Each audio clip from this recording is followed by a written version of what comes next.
My name is Estelle Whitfield. I'm 65 years old, and I've run Whitfield's Corner Bakery in Lincoln Square for 43 years. My husband Lawrence and I built it from nothing, just flour, sugar, and a dream we shared since we were 22. Until 3 months ago, I thought the hardest thing I'd ever face was burying Lawrence after 45 years of marriage. I was wrong. I came downstairs one January morning to find my son's wife waiting in the bakery with legal papers spread across the table where Lawrence used to do our books. Saskia, the daughter-in-law I'd welcomed into our family with open arms, told me I needed to sign over the building. She said I was getting confused, making mistakes, that it was time to let the younger generation handle things. My son Wayne stood beside her, nodding. But that afternoon, I opened the safe Lawrence had told me about 2 days before he died. Inside was a portfolio with my name on it and a note in his handwriting. When they come for the bakery, you'll need this. Lawrence had known. Somehow, he'd known. But let me start from the beginning. From the day I realized my daughter-in-law wasn't who I thought she was. This story starts quietly, but it won't leave you unchanged. Before we begin, drop a quick comment. Have you ever had to protect something you built from someone you trusted? Yes or no? Your perspective matters.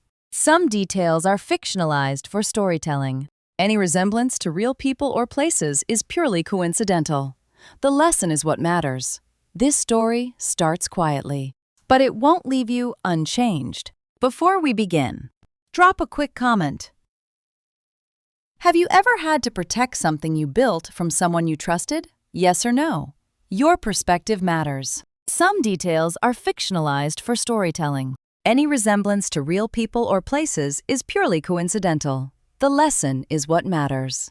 I'm Estelle Whitfield, 65 years old, and 6 months after burying my husband Lawrence, my daughter-in-law walked into my bakery with papers that would nearly destroy everything he'd built to protect me. But that morning started the way every morning had for 42 years, alone in the kitchen of Whitfield's Corner Bakery at 5:30. Flour dust catching the first light through windows that hadn't been replaced since 1981. The grandfather clock Lawrence brought home from our honeymoon ticked in the back room. Bread rose in the ovens. I whispered to the empty kitchen what I'd whispered every day since his heart stopped. Another Monday. Lawrence, I'm still here. The building smelled like yeast and cinnamon and the coffee I'd burned twice that week because I kept forgetting I was cooking for one. Now. My hands moved through the motions. Knead, fold, proof while my mind wandered to the stack of condolence cards still unopened upstairs and the life insurance paperwork I couldn't bring myself to file. Grief sat in my chest like risen dough, heavy and expanding, taking up space where other feelings used to live. At 7 o'clock, the bell above the door chimed. My son Wayne walked in first, 40 years old, managing a small portfolio of rental properties his father had helped him acquire, wearing the uncomfortable expression of a man who'd rather be anywhere else. Behind him came Saskia, 36, and always dressed like she was heading to a magazine photo shoot, even at dawn. She'd married Wayne 4 years ago, and in all that time, her smile had never reached her eyes. "Mom," Wayne said, not quite meeting my gaze, "we need to talk about the building." Saskia set a leather portfolio on the counter with manicured nails painted the color of arterial blood. "The bank called this morning," she said, her voice bright and urgent. "Foreclosure timeline accelerated. We have to move fast, like, right now." I wiped flour from my hands slowly, buying time to think. What foreclosure? Lawrence paid off the mortgage in 2019. "There's paperwork issues," Saskia continued, already pulling documents from the portfolio. Her eyes flicked to her watch, then to her phone, then back to her watch. Some lien from estate processing. "The bank needs emergency signatures by noon or they start seizure proceedings." "I know it's sudden, Mom," Wayne added, shifting his weight like a guilty child. "But Saskia's been reviewing the numbers. This emergency loan is the only option to save the bakery." Something in Saskia's too bright smile made my stomach clench the way it did when customers lied about allergies to get free replacements. Lawrence used to squeeze my hand twice under the table during meetings when he sensed deception. I felt that phantom pressure now, 6 months after his heart stopped, as clear as if he stood beside me. Saskia spread papers across the counter. Just sign here, here, and initial here. Her voice climbed half an octave. The bank needs this by noon. We can go over every detail tonight, I promise. She pushed a pen toward me, checking her watch again. 30 seconds hadn't passed since the last check. 42 years running a business taught me one rule Lawrence drilled into me. Anyone rushing you to sign doesn't have your best interests at heart. Why would a loan to save my bakery require my signature at 7 in the morning with a noon deadline the bank supposedly set? Overnight. I reached for the pen slowly, watching Saskia's shoulders relax. But instead of signing, I tilted the document toward the light from the window. There, at the bottom, in print so small I had to squint, irrevocable power of attorney, all real estate holdings. Not loan, not rescue, transfer of control. My fingers froze an inch from the pen. Saskia pushed it closer, her smile widening into something that finally looked genuine and predatory. Just a formality, she said, for the bank's protection. I pulled the papers closer and slipped on my reading glasses. Deciding in that instant to play the role, Saskia clearly expected the confused old widow who didn't understand legal jargon. I'm sorry, dear, I said, squinting at the print. My eyes aren't what they used to be. What does this part about irrevocable authorization mean exactly? Saskia's smile tightened at the corners. It's just standard legal language, Mom. Bank lawyers write everything in complicated terms. That's why we need to move quickly, so I can explain it all properly later. Wayne shifted uncomfortably by the door. I'm going to grab coffee from across the street, he muttered, escaping before I could object. The bell chimed as he left, and suddenly it was just me and my daughter-in-law in the quiet bakery, the ovens humming behind us. Saskia's manicured nails began tapping against the counter, a sharp, arrhythmic sound that betrayed her impatience. I turned the page slowly, running my finger along each line, like a woman who needed help following words. Lawrence taught me to read every word of a contract twice, then read it backward, looking for buried clauses. I was doing exactly that. This says, all real estate assets and holdings, I said, looking up with practiced confusion. But I only own this building, don't I? Why would a loan for the bakery need authorization over properties I don't have? Oh, that's just blanket coverage, Saskia said too quickly. In case you have any properties we don't know about. Standard practice. The bank requires it for business loans. Properties we don't know about. The phrase hung in the air between us. She'd said it with the confidence of someone who'd already done the research and knew exactly what existed. My eyes caught another line. Buried in paragraph 7, power of attorney becomes automatically effective 10 days after signature unless written objection filed. With issuing institution. 10 days, not immediate. Which meant this wasn't about a noon deadline at all. It was about getting my signature before I had time to understand what I was. Signing. Lawrence once told me the sign of a bad deal is someone who won't let you sleep on it.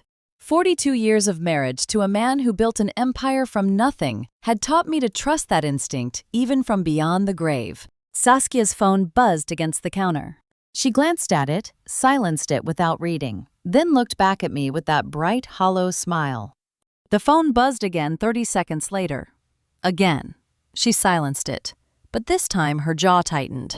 You know, sweetheart, I said slowly, setting the papers down.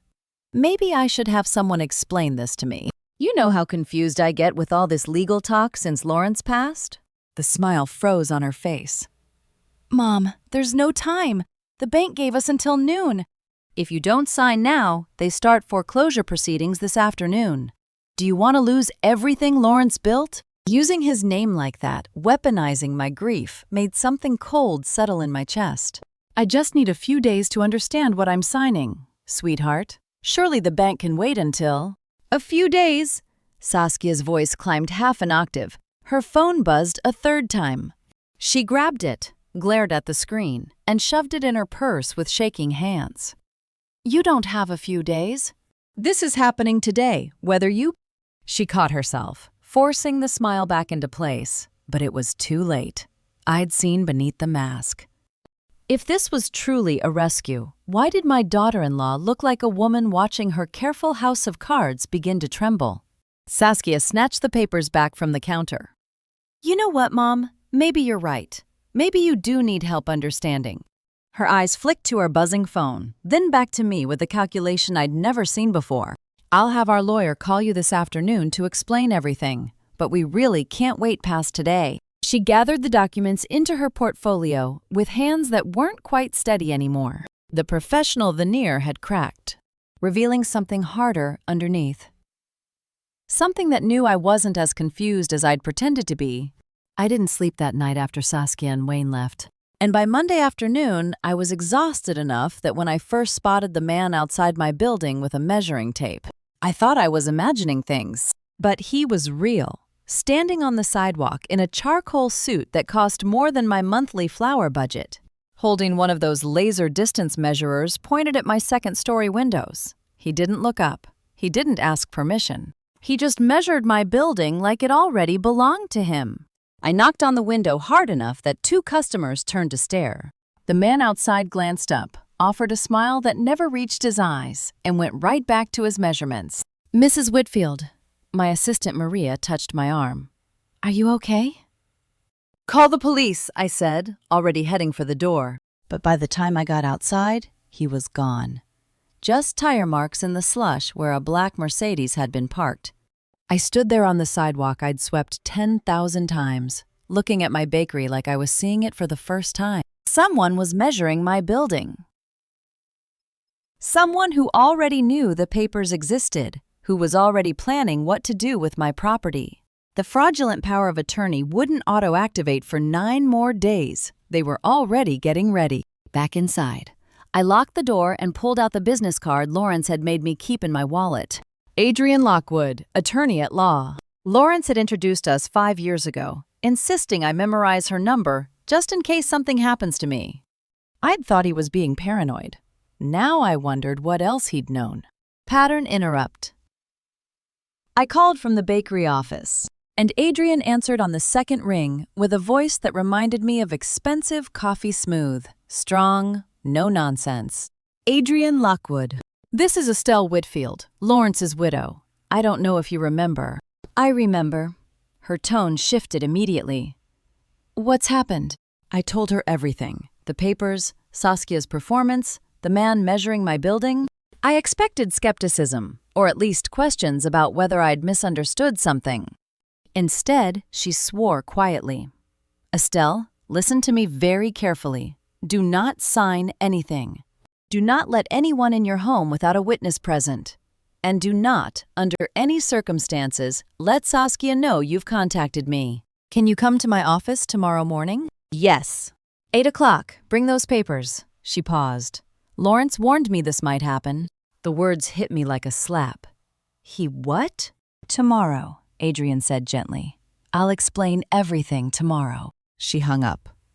And I sat there holding a dead phone, trying to process what she'd just revealed. Lawrence had warned her. He'd known someone might try this. He'd prepared for it. Pattern interrupt.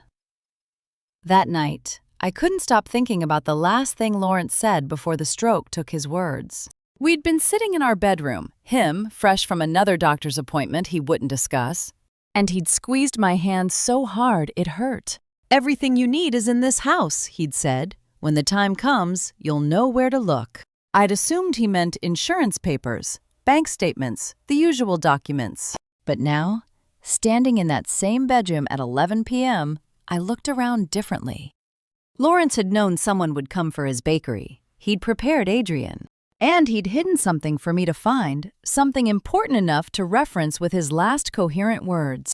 I just had no idea what I was looking for, or how much time I had before Saskia realized I wasn't the confused old widow she thought I was.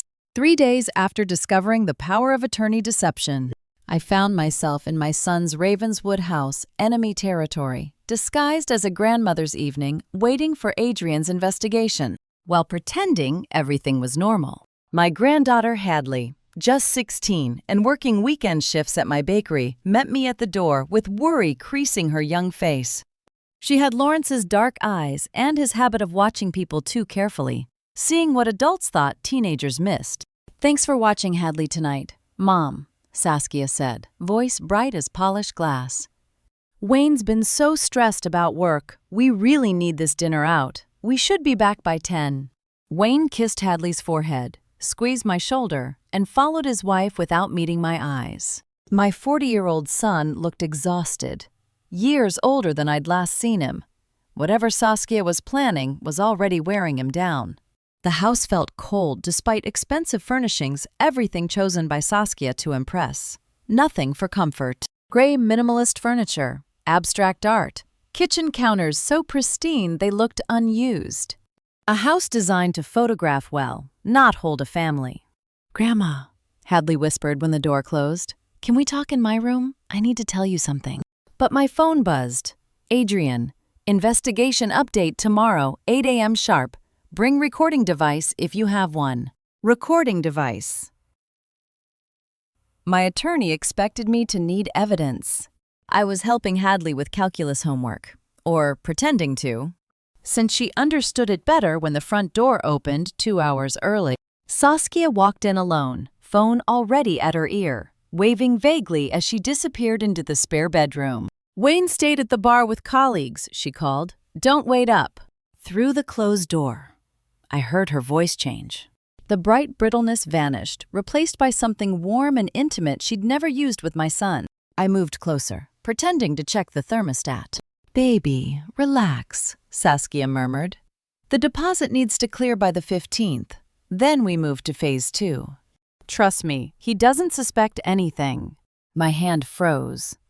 The old woman, she's playing confused grandmother perfectly. After we get her signature validated, the nursing home paperwork is already drafted.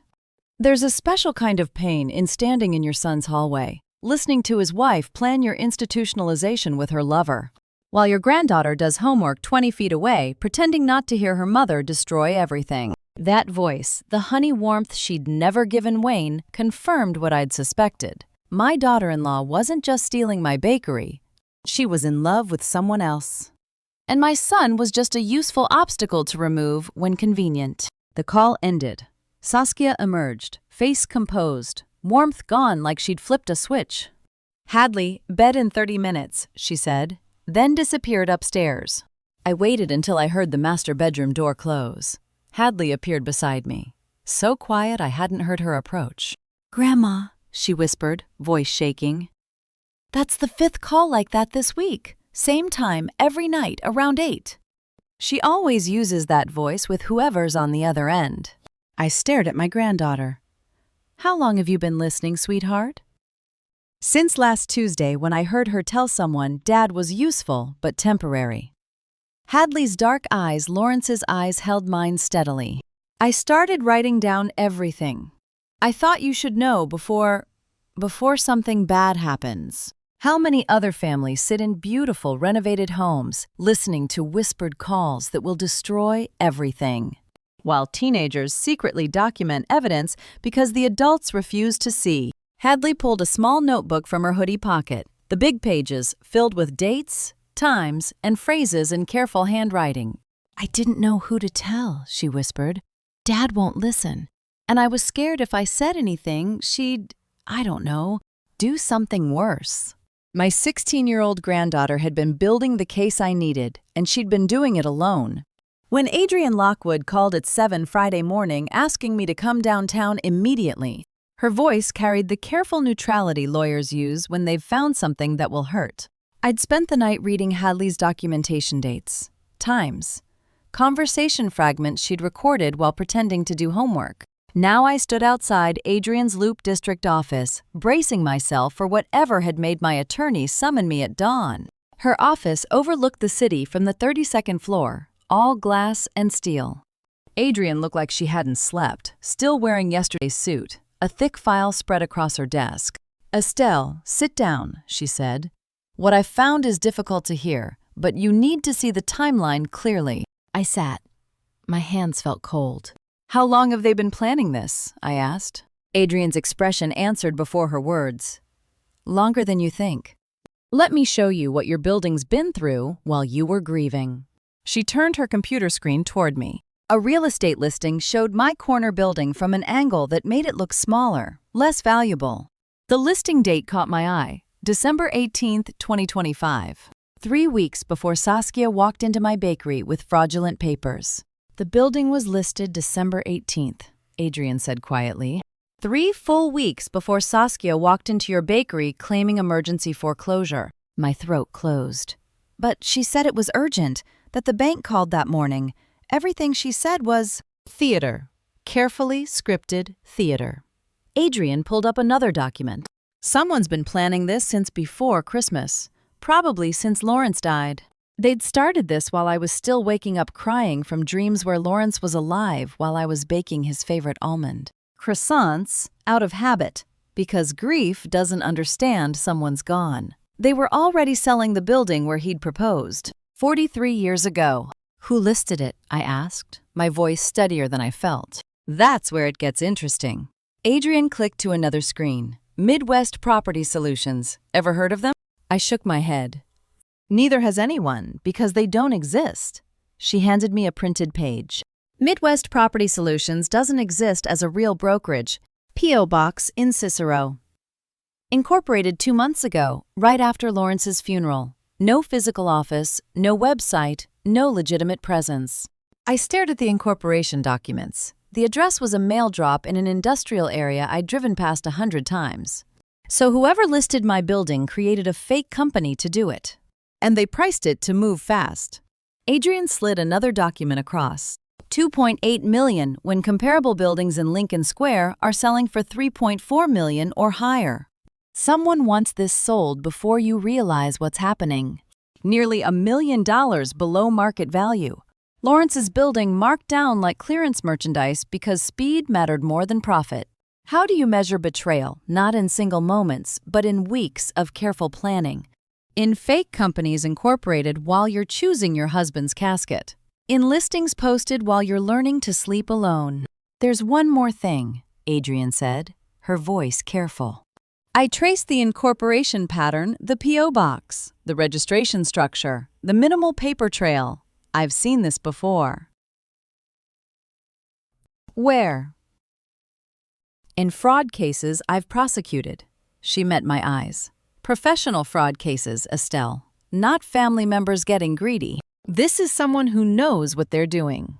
The room felt colder. You're saying this is more than Saskia? Adrian pulled another document from the file, marked with yellow highlighter. The same P.O. box address. It's registered to 3 other shell companies that have all been involved in suspicious property transactions across Illinois in the past 2 years. I stared at the highlighted addresses, each identical. Each connected to a building sold under mysterious circumstances to buyers who vanished after closing. I was looking at the signature of someone who made a career out of this. That evening, I climbed the stairs to the apartment above my bakery, carrying the weight of Adrian's revelations like stones in my house. Pockets. Returning to rooms where Lawrence's absence had finally stopped surprising me until tonight, when I needed him most. Professional fraud network. Multiple shell companies. This wasn't just Saskia's greed. This was someone who'd done this before and chosen my building as their next target. I stood in the doorway looking at Lawrence's reading chair by the window. For 6 months, I'd avoided that chair. His lamp. His side of the bed. Tonight, I needed to feel close to the man who'd spent 42 years protecting me. I sat in his chair. The leather still held the impression of his body. Friday evening traffic drifted up through the window. Someone's laughter, ordinary life continuing while mine fractured. Lawrence, they started planning this while I was still crying over you, I said to the empty room. They used my grief like a weapon. The clock on the mantel ticked steadily. 8 o'clock approached our Friday ritual for 17 years since he'd given me the grandfather clock for our 25th anniversary. What did you know that I didn't? I whispered. What were you trying to tell me? The grandfather clock's Westminster chimes began their melody. I moved automatically through the ritual Lawrence had taught me that anniversary night. Open the oak case. Reach for the winding mechanism. The brass key hung on its hook. Every Friday, 8 o'clock. Keeps it accurate, he'd said. Clocks need routine just like people. Stell. I inserted the key, began the careful winding. The mechanism caught, held, released with each turn. I was reaching for the second winding point when my hand brushed the inner panel and something shifted. The small wooden panel perfectly fitted for 17 years moved under my touch. That's never been loose before. Lawrence was meticulous about this clock. He wouldn't have left anything poorly fitted. Unless… 42 years of marriage teaches you someone's rhythms the way they fold newspapers, salt their eggs, build furniture with hidden purposes, and Lawrence had spent our entire life together thinking 3 moves ahead, while I thought we were just living. I pressed the panel gently. It slid sideways along a groove I'd never noticed, revealing a space no larger than my palm. Hidden in the shadow of the clock's mechanism was a compartment lined with dark velvet. Inside lay a brass key on a silver chain, and beneath it, a piece of paper folded small. My hands shook as I lifted them out. The key was warm from the mechanism. How long had it been there? Had Lawrence hidden this the day he gave me the clock? Building protection into an anniversary gift. I unfolded the note. Lawrence's distinctive handwriting filled the small page. For the day you need me most, First National Bank, Box 447. Everything you need to know. Trust Adrian. I love you. L. My vision blurred. Lawrence, you knew. Somehow you knew this would happen. The key swung on its chain, catching the lamplight. He'd prepared for this. While we'd sat together reading. While I'd baked and he'd done accounting. While we'd wound this clock, Friday after Friday, he'd been watching for danger I couldn't see. Trust Adrian. You even knew I'd need her. What else did you see coming that I missed? Love, I realized, doesn't just what you gave someone while alive. It was the protections you built into the foundation so that even after your heart stopped, your hands could still shield them from the wolves circling the door. I held the key against my chest, Lawrence's note trembling in my other hand. Box 447 at First National Bank, our neighborhood branch where I'd done business for 40 years without knowing my husband kept. Secrets in the basement vault. Whatever he'd hidden there had been waiting through 6 months of my grief for exactly this moment. Tomorrow morning, I would discover what Lawrence had been protecting me from. The brass key felt impossibly heavy in my coat pocket as I walked into First National Bank Saturday morning, approaching the same teller windows where I'd deposited bakery receipts for 40 years without knowing my husband kept an empire, hidden in the basement vault. Mrs. Helen Brennan, the 60-something vault attendant who'd worked here for 30 years, escorted me down the marble stairs with practiced discretion that suggested she'd seen plenty of family secrets emerge from these steel walls. Box 447 hasn't been accessed in quite some time. Mrs. Whitfield, she said quietly. Take all the time you need. Just press the call button when you're finished. The vault stretched in rows of numbered steel doors. Mrs. Brennan's key and my brass key both turned before the narrow drawer slid free. She carried it to a small viewing room, set it on the wooden table, and left. The door closed with a soft click. I stood alone, staring at the box that had waited 6 months for me to find Lawrence's hidden key. 40 years of banking here, and I'd never been in this vault. Never knew Lawrence came down these stairs carrying secrets. All right, Lawrence, I whispered. Show me what you've been hiding. The box wasn't locked. Inside lay a single, leather-bound ledger, the kind Lawrence used for bakery accounting. But the first page wasn't flour orders or payroll. It was a message to me. If anyone pressures you to sign quickly, especially family, call Adrian first. Trust no one else. I built this to protect you. The rest is in dot. The sentence ended where the page was torn, a clean edge showing where words had been removed. My hands shook as I turned to the second page. Property listings, dozens of them. Pilsen 3-flat, purchased 1998, current value $890,000, I read aloud. Wicker Park storefront, purchased 2003, value $1.2 million. Lawrence, who were you? Page after page. Residential buildings in Pilsen and Logan Square, commercial storefronts in Wicker Park and Bucktown. Small apartment buildings scattered across neighborhoods I'd visited without knowing my husband owned the brick beneath my feet. Each entry in his precise handwriting, the same script that wrote grocery lists and anniversary cards, with purchase prices and current. Values calculated to the penny. Rental income tracked monthly. You can share a bed with someone for 42 years, know how they take their coffee, and where they hide birthday presents. Watch them age from young man to silver-haired grandfather and still discover they lived an entire financial life in shadows you never saw. I reached the final page, where Lawrence had totaled everything. Portfolio value, $30 million. $30 million, I whispered. One above a bakery, eating day-old croissants for breakfast. 40 years of strategic investments, starting from a Pilsen building purchased the year we married. All while I thought we were living month to month on bakery income. He'd been protecting me all along. Lawrence had built me a fortress made of brick apartment buildings and commercial storefronts scattered across Chicago. Every deed, a brick in walls meant to protect me from wolves. He somehow knew would come circling the moment his heart stopped beating. But the message on page 1, "The rest is in," kept pulling my attention back. I flipped to that first page again, tilting it toward the light. The torn edge was clean, deliberate. I could see fragmentary words, PAN, followed by what looked like a routing number. Below that, "If worst happens." Panama accounts. I ran my finger along the torn edge. The page had been removed cleanly, deliberately. But whether by Lawrence before his death or someone else after, I couldn't tell. Either way, there was more Lawrence wanted me to find.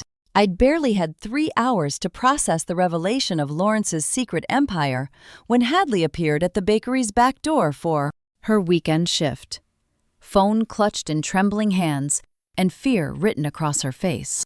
"Grandma, I need to show you something," she whispered, glancing toward the front where customers browsed. I took a picture before she came back for it. I pulled her into the back kitchen. Before who came back, what's wrong? "Saskia," her voice shook. "She left her phone on the bathroom counter this morning while showering. I saw a text come in and I shouldn't have looked. But after those calls all week..." "Show me." Hadley pulled up the photo, hands trembling. I recognized Saskia's phone case. The message thread opened to an unsaved number. Time-stamped 8:47 that morning while I'd been in the bank vault. "Split 50-50 once building closes escrow. He won't know until papers are filed. Wife handles him perfectly." My stomach dropped. "There's more," Hadley whispered. I scrolled down. Saskia's reply. "Your end $1.4 million. Mine $1.4 million. Husband gets nothing. Panama account ready when you are." The kitchen tilted. I gripped the counter. Husband gets nothing. Not his share. Not "will explain later." Nothing. My son wasn't evil, just blind and desperate to please a woman who'd married him for access to assets he didn't know existed until she started selling them out from under both of us, and that somehow made the betrayal cut deeper than if he'd been the architect. "Grandma," Hadley's voice pulled me back. "What does it mean?" "Your father isn't part of this conspiracy," I said slowly. "He's another victim. They're using him to access the building. Then they'll frame him and disappear." Panama account. The word connected to Lawrence's torn ledger page. PAN, followed by routing numbers. Lawrence had known. He'd warned me about offshore havens where stolen money disappeared beyond recovery. They were going to steal everything, frame Wayne, and vanish to Panama with the money Lawrence had spent 40 years building to protect me. "Who's the other person texting her?" Hadley asked. "I don't know yet.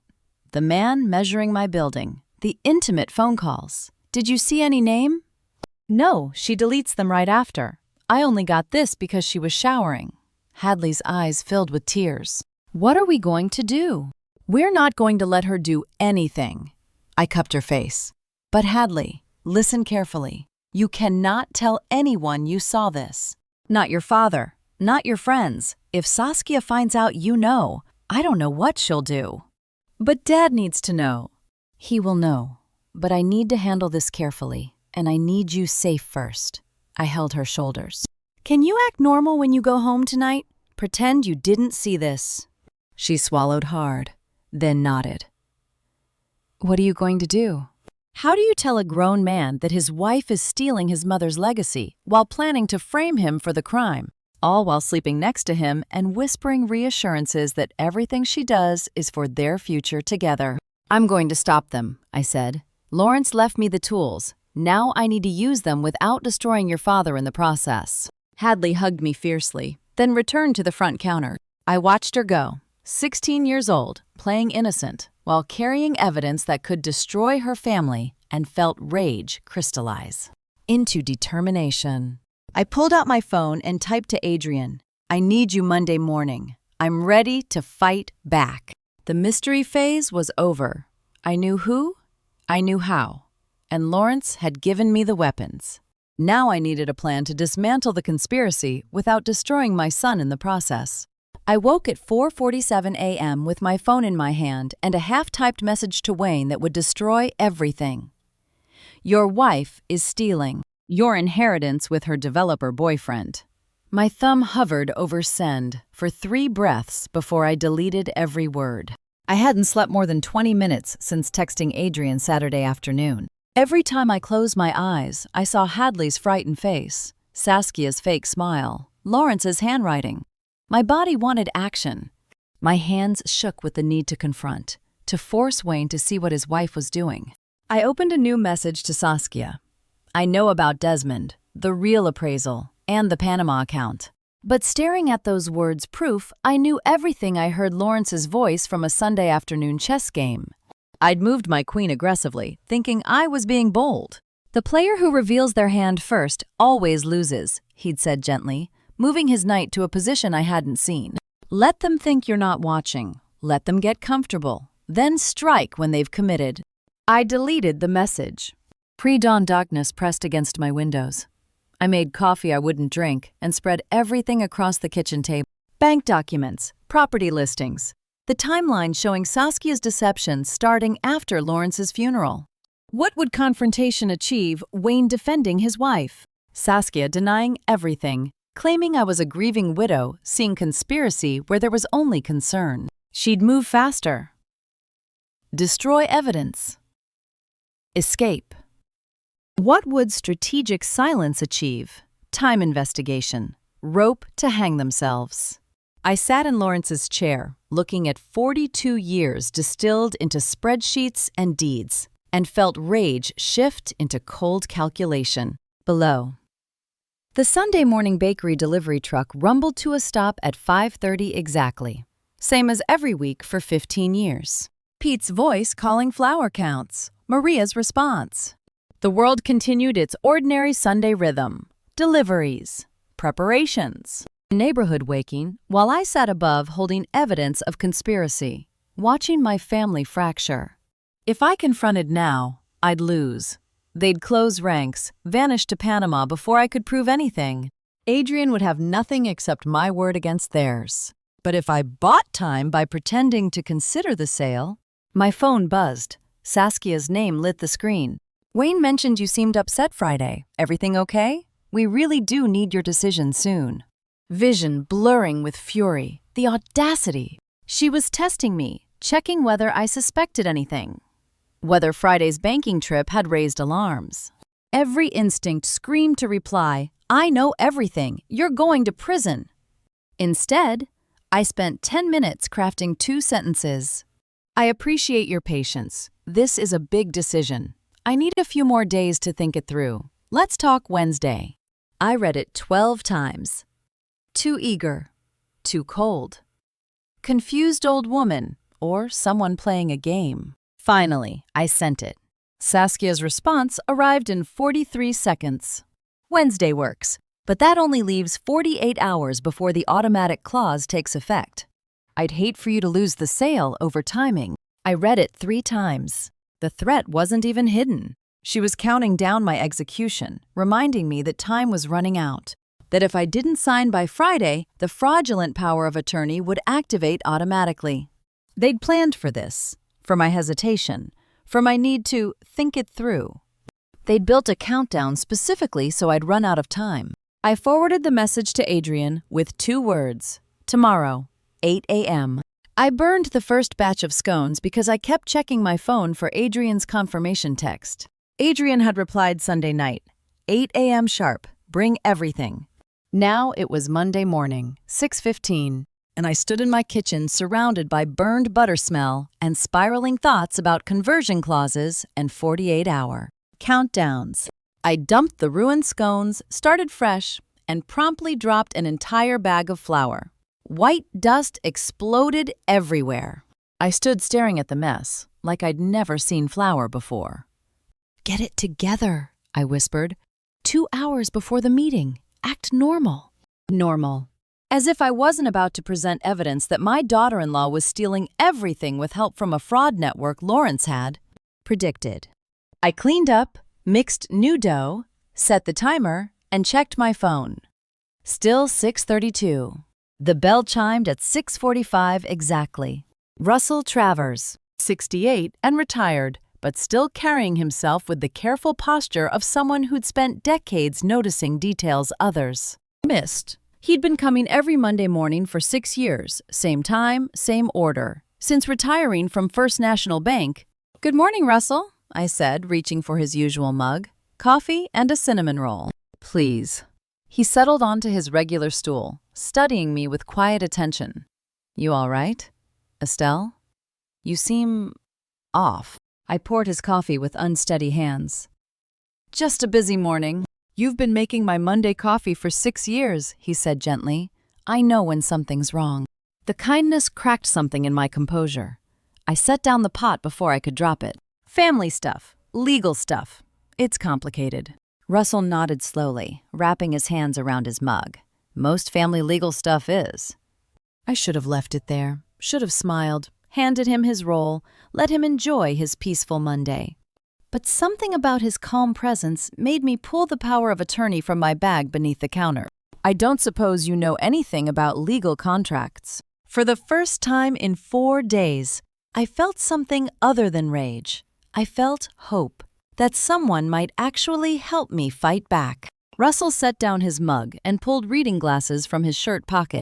"I spent 30 years as a fraud investigator for First National. Let me see what you've got." I slid the papers across. He spread them carefully, scanning the first page, then flipping to the second. His expression shifted from casual help to focused concern. "This clause here," he tapped a paragraph. "The automatic conversion if you don't respond within 10 days. When was this drafted?" "January 2nd. My daughter-in-law brought it." "And you have until," he checked the date, "January 15th. 4 more days." 3. Today's the 11th. Russell pulled out a pen and underlined specific phrases. He read the conversion clause once, twice, 3 times. The bakery door chimed another customer, but neither of us looked up. "Estelle," he said finally, his voice careful and professional. "Who exactly is trying to sell your building?"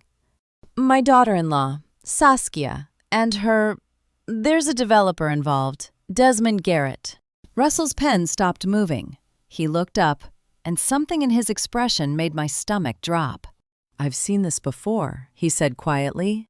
2019. A developer in Evanston used the identical clause structure, same 10-day window, same buried conversion language. Same rushed timeline designed to confuse elderly property owners. We prosecuted him for elder fraud. What happened to him? Federal prison. Russell tapped the signature line. The company was called Garrett Development Group. My phone buzzed. Adrian's text, "Running early, be there in 10 minutes." The meeting with Adrian just became a war council. Adrian's conference table looked like a crime scene, except the evidence was paper and the victim was me. Russell had arrived early with a laptop and file boxes from his 2019 prosecution. Adrian had printed everything I'd brought Monday, the fraudulent documents, Lawrence's ledger, the property portfolio, Hadley's screenshots. Now Tuesday morning at 9, the 3 of us arranged evidence like forensic investigators. "The automatic conversion clause is the signature," Russell said, tapping the power of attorney. "It creates legal ambiguity about consent. The owner thinks they're reviewing a sale. 10 days later, it activates whether they signed or not." Adrian leaned over the contract. Who's the buyer? Midwest Property Solutions, LLC. Shell company, I said. P.O. Box in Cicero. Let me run corporate registration. Adrian typed rapidly. Midwest Property Solutions, LLC, Incorporated, November 2025. Registered business address, 1247 West Madison Street. Russell leaned forward. Pull up Garrett Development Group. More typing.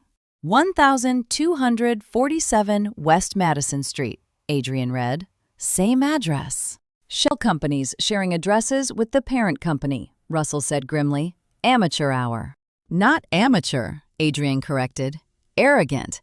They've done this before and gotten away with it. For 30 years, I'd baked bread and raised a family and buried a husband I'd never imagined I'd be sitting in a law office learning the technical mechanics of how people steal lives.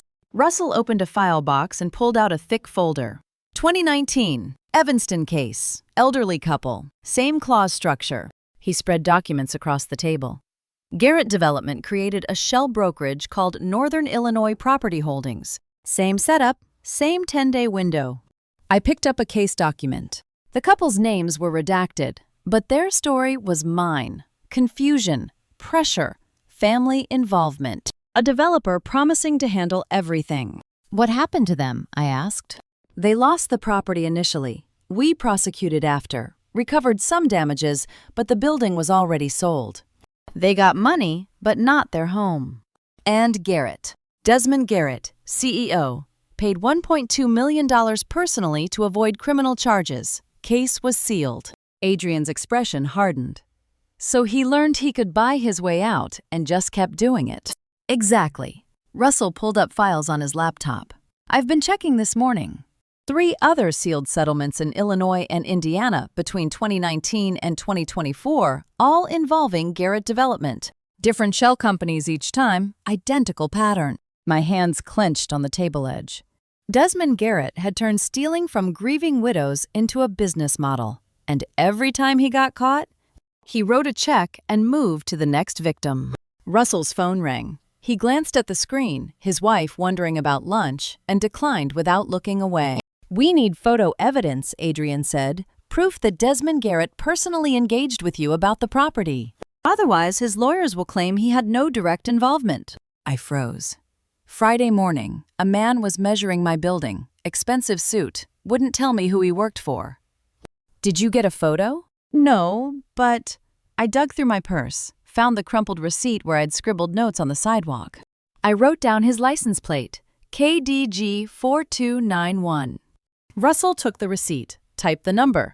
The DMV database loaded slowly. Commercial vehicle registration, he read. Registered owner, Garrett Development Group, LLC. Black Mercedes sedan. He turned the screen so we could see. Estelle, Adrian said slowly, something close to respect in her voice. You documented their trespassing before you even knew who they were. I stared at the registration printout. That Friday morning instinct that something was wrong had given us proof. Adrian set down the printout. Estelle, you've been building a case without knowing it. Between this, Russell's pattern evidence, and Lawrence's portfolio, we have enough to file for injunctive relief. She paused.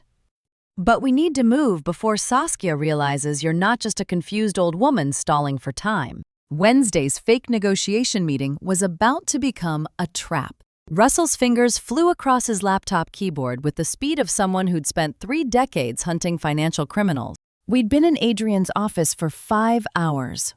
Now, Tuesday afternoon, pushing toward 2. Russell was deep in the background search that would either confirm or destroy my last hope this was somehow a misunderstanding.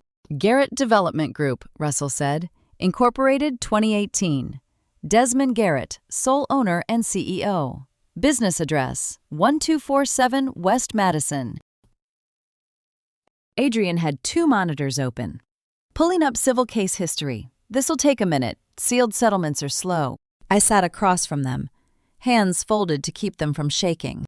Got something, Russell said, scrolling. Civil suit, 2019, Cook County.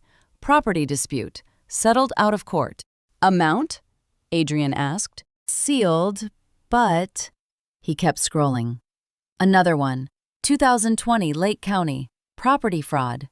Settled. More scrolling. His expression darkened. 2021 DuPage County. Another property dispute. Russell, I said.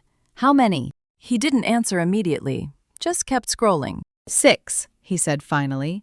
6 settled civil suits between 2019 and 2025, all involving property owners over 60, all alleging fraud or undue influence. He pulled up a spreadsheet. Settlement amounts where I can find them, total looks like $4. 7 million. He's done this 6 times. 6 times that got to litigation, Russell corrected grimly. How many others didn't fight back because they couldn't afford lawyers? I thought about the night Wayne brought Saskia home to meet us, how Lawrence and I had been so relieved he'd finally found someone after his divorce. How we'd welcomed her with open arms. She'd brought homemade churros, laughed at Lawrence's jokes, asked for my pie recipe. We'd thought she was perfect. Estelle, Adrian said gently, we need to search for any corporate connection between Saskia and Desmond. If we can establish they knew each other before the marriage, it strengthens the conspiracy case. What's Saskia's full legal name? Russell asked. Saskia Elena Morales. She kept her name when she married Wayne. Russell's fingers moved across the keys. Illinois Secretary of State Business Entity Database. Let me pull every filing with either name. The loading bar crawled across his screen. I watched it, dreading what it would find. Here we go, Russell murmured. He scrolled through pages of results, stopped, scrolled back up. When did Wayne and Saskia get married? He asked quietly. June 2024. June 15th. Russell turned the laptop so we could both see. 3 entries, highlighted in yellow. Midwest Asset Holdings, LLC. Registered agent, Saskia Morales. Filed March 2022. Northern Commerce Group, LLC. Registered agent, Saskia Morales. Filed August 2022.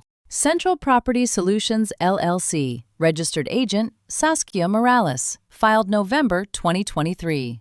Each listed the same business address, 1247 West Madison Street. She was working for him 2 years before she married into your family, Adrian said, her voice carefully controlled. How long had she studied us before making her move?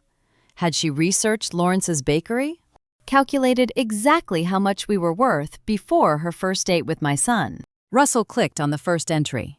These are official state filings. Saskia Morales, registered agent, business address matching Garrett Development. March 2022, almost 2.5 years before she married Wayne. She wasn't just working for Desmond, I said slowly. She was part of the operation, part of the fraud network. Adrian closed the laptop screen carefully, like she was handling evidence at a crime scene. Estelle, I need you to think very carefully.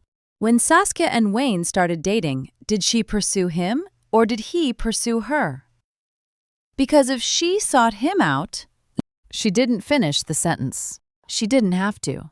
Wayne wasn't her husband. He was her mark from day one. At 11:47 p.m., I gave up pretending I could sleep and opened my laptop with shaking hands. I'd left Adrian's office at 3, driven home seeing nothing, climbed the stairs and sat in Lawrence's chair staring at the wall. Adrian's question echoed, did she pursue him or did he pursue her? I needed to know. Not for the lawsuit. For Wayne. My laptop screen glowed in the dark. I typed Saskia Elena Morales, Illinois Public Records.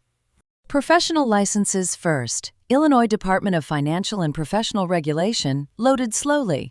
License search. Her name entered. One result, real estate salesperson license, issued March 2023. I clicked through to the full application. Under previous employment, Chicago Title Company, Associate Closer, 2020 to 2023. 3 years in title insurance. That would explain her knowledge of property fraud, conversion clauses, legal loopholes. I opened a new tab, searched Chicago Title Company's employee directory. The corporate site had a Find Your Representative tool. I entered Saskia Morales. No results found. I tried variations. S. Morales. Saskia M. Just Saskia. Nothing. My pulse quickened. I found a LinkedIn page listing current and former employees, hundreds of names. No Saskia Morales.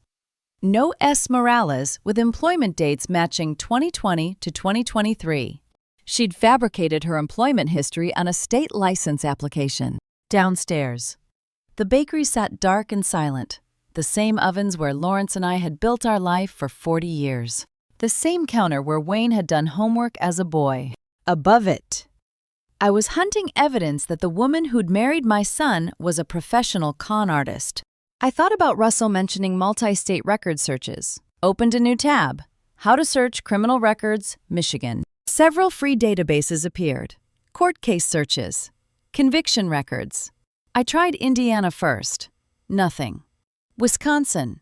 Nothing. Michigan court case search loaded. I entered Morales. Saskia Elena. Searching. One result. People versus Morales. Saskia Elena case. Number 18-CR-4429. County Wayne. Charge. Mortgage fraud in the third degree. Disposition. Guilty. Plea. Conviction date. November 2018. My hands froze on the keyboard. I clicked through. The details loaded. Defendant Morales. Saskia Elena D.O.B. March 15, 1990. Charge. Knowingly submitting false information on mortgage loan applications. Conviction. November 14, 2018. Sentence. 18 months supervised probation. $15,000 restitution. 120 hours community service. Probation completed May 2020. She was 36 now, 28 when convicted. Wayne had started dating her in 2023, 5 years after her conviction. 5 years after she'd been caught and learned how to be better at it. She hadn't just worked for Desmond Garrett. She'd brought her own expertise, a convicted fraudster partnering with a serial predator, targeting my family together. I read the conviction 3 times, then clicked print. The page felt like it weighed 10 pounds. Mortgage fraud. She'd done this before. Been caught, been punished, then found Wayne and done it again with more sophistication. My phone lit up a text from Saskia. Looking forward to our meeting this afternoon, 2 p.m. at the bakery. She was walking into a trap, but she didn't know I'd stopped being the prey. Hadley burst through my apartment door at 6:30 Thursday evening with tears streaming down her face and her phone clutched like a weapon. "Grandma, I recorded her," she gasped. "I didn't mean to, but my voice recorder was on for AP history notes and I pulled her inside, closed the door. Wednesday's meeting with Saskia had gone exactly as planned. I'd played confused widow, asked for more time. Watched her condescending smile, but Hadley's terror was something new. "Slow down, sweetheart." I guided her to the couch. "Recorded who?" "Saskia." Hadley's hands shook. "I was studying with the voice memo app running. I record myself reviewing dates and battles, then play it back while falling asleep. It helps me memorize." "Okay." She was in the hallway on a phone call. I had my door cracked for air conditioning. She thought I had my headphones on. Hadley's voice broke. "She didn't know my recorder picks up everything." Ice flooded my veins. "What did she say?" Instead of answering, Hadley opened her voice memo app with trembling fingers. Most recent recording, 11 minutes, 43 seconds. Timestamp 4:47 p.m. She pressed play. Hadley's voice filled the room. Battle of Gettysburg, July 1863. 3 days, Union victory, Lee's second invasion. Background noise. A door opening. Then Saskia's voice. "She's exactly what we thought. Confused old woman who trusts family. The meeting went perfectly." Desmond's voice on the other end was too faint to make out. "Friday morning," Saskia continued. "Once she signs, we handle the nursing home placement immediately. I've already called the facility." I pulled Hadley against me, feeling her 16-year-old frame shake the same girl who'd helped me frost cookies last Christmas, while Saskia smiled and took photos for Instagram. Hadley's recorded voice continued, "Pickett's charge failed, Confederate casualties." Saskia again. "The facility in Gary takes difficult placements. No questions if you pay cash up front. She'll be contained before she can cause problems." Desmond's voice, slightly louder, inaudible, but questioning. "Wayne won't fight it," Saskia said. casual certainty making my vision blur. He already thinks she's losing it. I've been dropping hints for weeks. She forgets conversations, gets confused about dates, leaves the oven on. He's primed to believe she needs professional care. The recording timestamp showed 4:47 p.m., 2 hours ago, while I'd been downstairs closing the bakery, oblivious. Once she's placed, the power of attorney activates automatically with the cognitive decline documentation. Saskia continued. The building sale closes before she's coherent enough to contest it. By the time anyone questions anything, we're in Panama and Wayne's holding the bag for elder abuse. Hadley made a strangled sound against my shoulder. Monday at the latest, Saskia said. Gary facility, cash payment, no family visiting rights for the first 90 days while they stabilize her. The director understands these situations. Desmond's voice again, approving. I know, Saskia laughed. Easier than the Evanston job. This one practically gift-wrapped herself. The recording continued Saskia's footsteps retreating. Door closing. Hadley's voice resuming history notes with a tremor that hadn't been there before. When it ended, Hadley and I sat in silence, broken only by her ragged breathing. Then my phone rang. Adrian. I answered and said 4 words. I have everything recorded. Through the speaker, I heard Russell's voice in the background asking if we had enough for criminal charges. Friday morning wasn't a deadline anymore. It was an ambush. Adrian spread 3 different versions of the power of attorney across my kitchen table like she was dealing a poker hand. She'd arrived at 9 with a briefcase and Hadley's recording on her laptop. We'd listened to Saskia's plan 3 times while Adrian took notes. The recording proves conspiracy and intent, Adrian said. Combined with her conviction, business filings, and Russell's pattern evidence, we can file criminal referral. But we need to catch them in the act. You mean let them think they've stolen from me? Give them rope and watch them hang themselves. Adrian pulled a legal pad. They're expecting you to sign tomorrow. So you're going to sign. What? A modified power of attorney that looks identical, but contains a landmine. She started sketching. Section 14, subsection C. All transactions exceeding $500,000 require notarized co-signature from attorney of record, me. Buried on page 7 of 9. Looks standard. They'll try to sell for $2.8 million. And trigger the clause, transaction void. But they won't know until they've attempted it. Then we file charges with documented proof. Lawrence had taught me to bake bread, how dough fights you at first, resistant and tough, until you understand its nature and make it rise exactly as you want. Adrian was teaching me the same lesson about legal combat. What if Desmond has a lawyer review it? Then they'll catch the clause and walk away. Adrian met my eyes. But if they're arrogant enough to think you're too stupid to protect yourself, they won't even look. She opened her laptop and started drafting. Standard sections, fiduciary clauses, asset authorization. Then, page 7. Buried deep. In the event that any single transaction exceeds $500,000 US, the attorney in fact must obtain notarized co-signature from the principal's attorney of record, Adrian M. Lockwood, IL, bar number 847392, prior to execution. They'll read right past it, Adrian said. Looks like protection against theft, which is what they're planning. Print 3 copies. Tomorrow, 10 a.m. when Saskia arrives. You sign with witnesses. Who's witnessing? Russell and I will be in the bakery. Customers having coffee. Close enough to intervene. Far enough Saskia won't suspect. My hands shook, not from fear. From rage, with nowhere to go except performance. Estelle, Adrian's voice softened. This is the hardest part. You have to be what they think you are. Uncertain, overwhelmed, grateful they're helping. One hint of sharpness and they'll know. I've run a business 40 years. Now I pretend I can't read. You have to be the confused woman from their recording, the one losing it, who needs care. Adrian's expression was unyielding. Tomorrow you fumble with glasses. Ask if you should sign. Look to Saskia for reassurance. 40 years I'd held my head high in this neighborhood. And tomorrow I'd shuffle and fumble and let a convicted felon half my age treat me like I was senile. Can you do it? I thought about Gary facility. Saskia's laugh, easier than the Evanston job. Wayne being framed while she vanished to Panama. Yes, I can do it.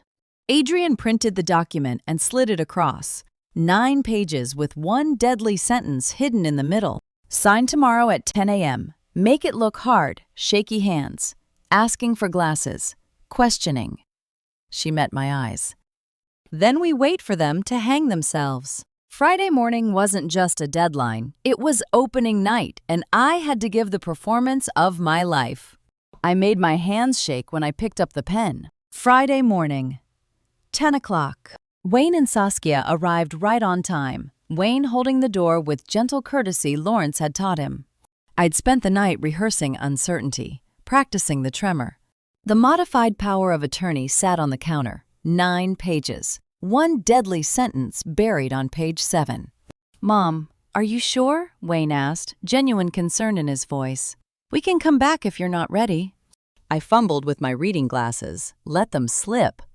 I'm sorry, it's so much paperwork. Your father always handled these things. I know. Wayne picked up my glasses, handed them back with a patient smile. That's why we're here. Saskia stood beside him, picture of concern. The sale is good for everyone. Estelle, you'll have the money. No more building stress. I nodded slowly, squinted at the first page. I just want to make sure I understand. Take your time, Wayne said. Saskia's jaw tightened. I read with exaggerated slowness. Wayne pulled a chair beside me, took my hand. Mom, listen. His voice was soft, tender. You're 65. You shouldn't carry this burden alone anymore. Let us help you. Watching Wayne hold my hand with such gentle concern, I wanted to scream the truth. Your wife is a convicted felon who targeted you to steal your inheritance. But instead, I let my chin quiver and said I was overwhelmed. We just want what's best for you. Saskia added honey sweet. No pressure, but your father would have wanted you taken care of. Using Lawrence's memory made my vision blur with rage I disguised as tears. You're right, I whispered. He always said I shouldn't try to do everything myself. I turned pages slowly. Wayne watched with protective patience. Saskia checked her phone twice. Page 7. I paused. Ran my finger over section 14, subsection C. My trap. My weapon. Buried in legalese. What does this part mean? I asked, voice small. Transactions exceeding... I can't read this print. Saskia glanced at it. Just standard legal protection. Estelle, nothing to worry about. Should I have my lawyer look at this first? Mom, Wayne interrupted gently.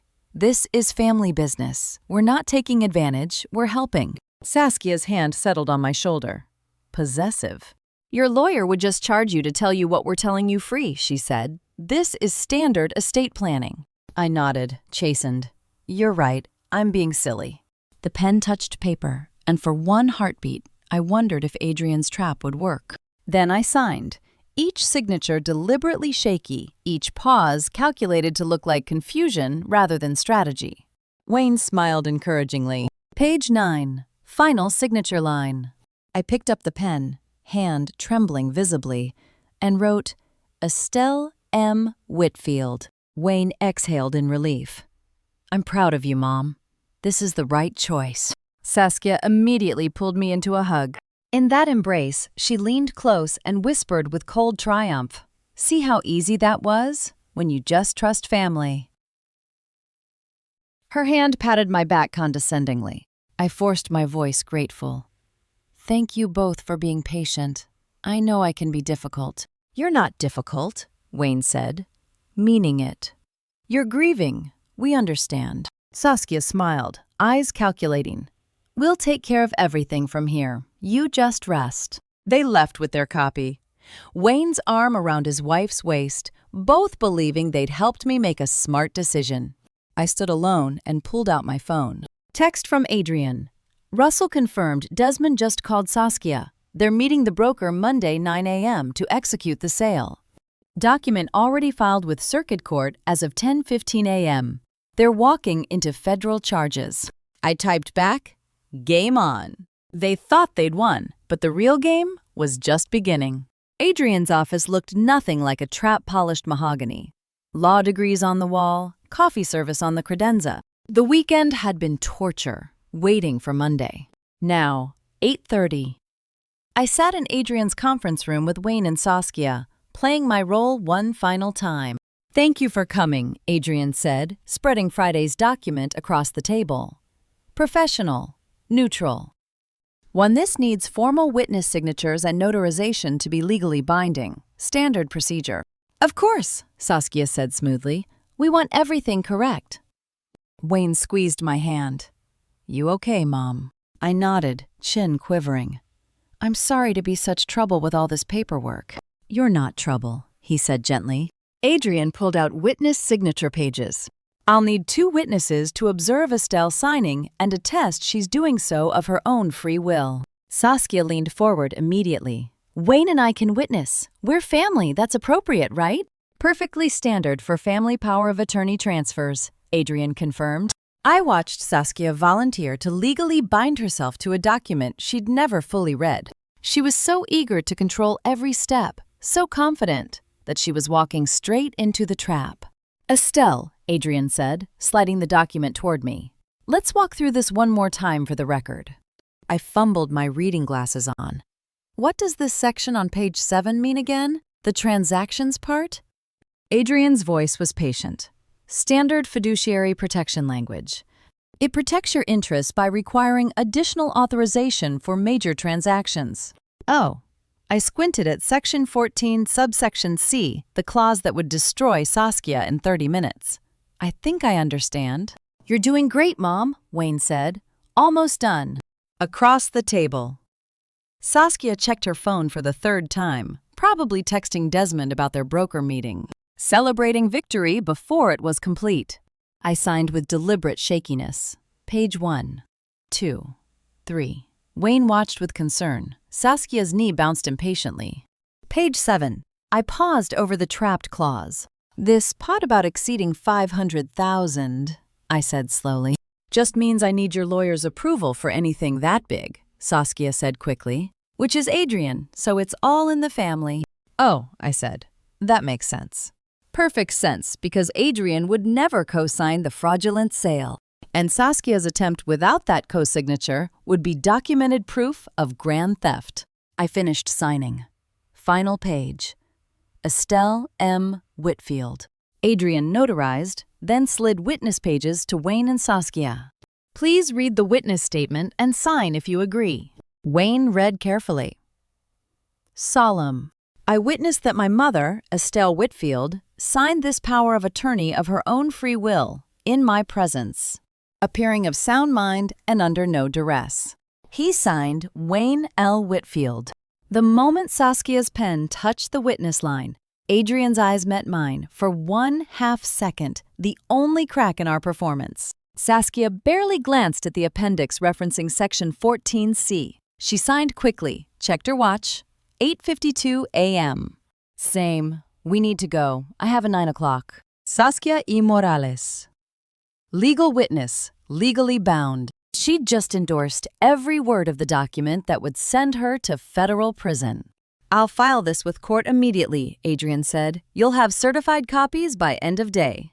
As Wayne helped me into my coat, Saskia's phone buzzed. She smiled. "Desmond's at the broker's office. We need to go." She kissed my cheek with false warmth, document copy tucked under her arm. The elevator doors closed on them. Adrian pulled out her phone and dialed.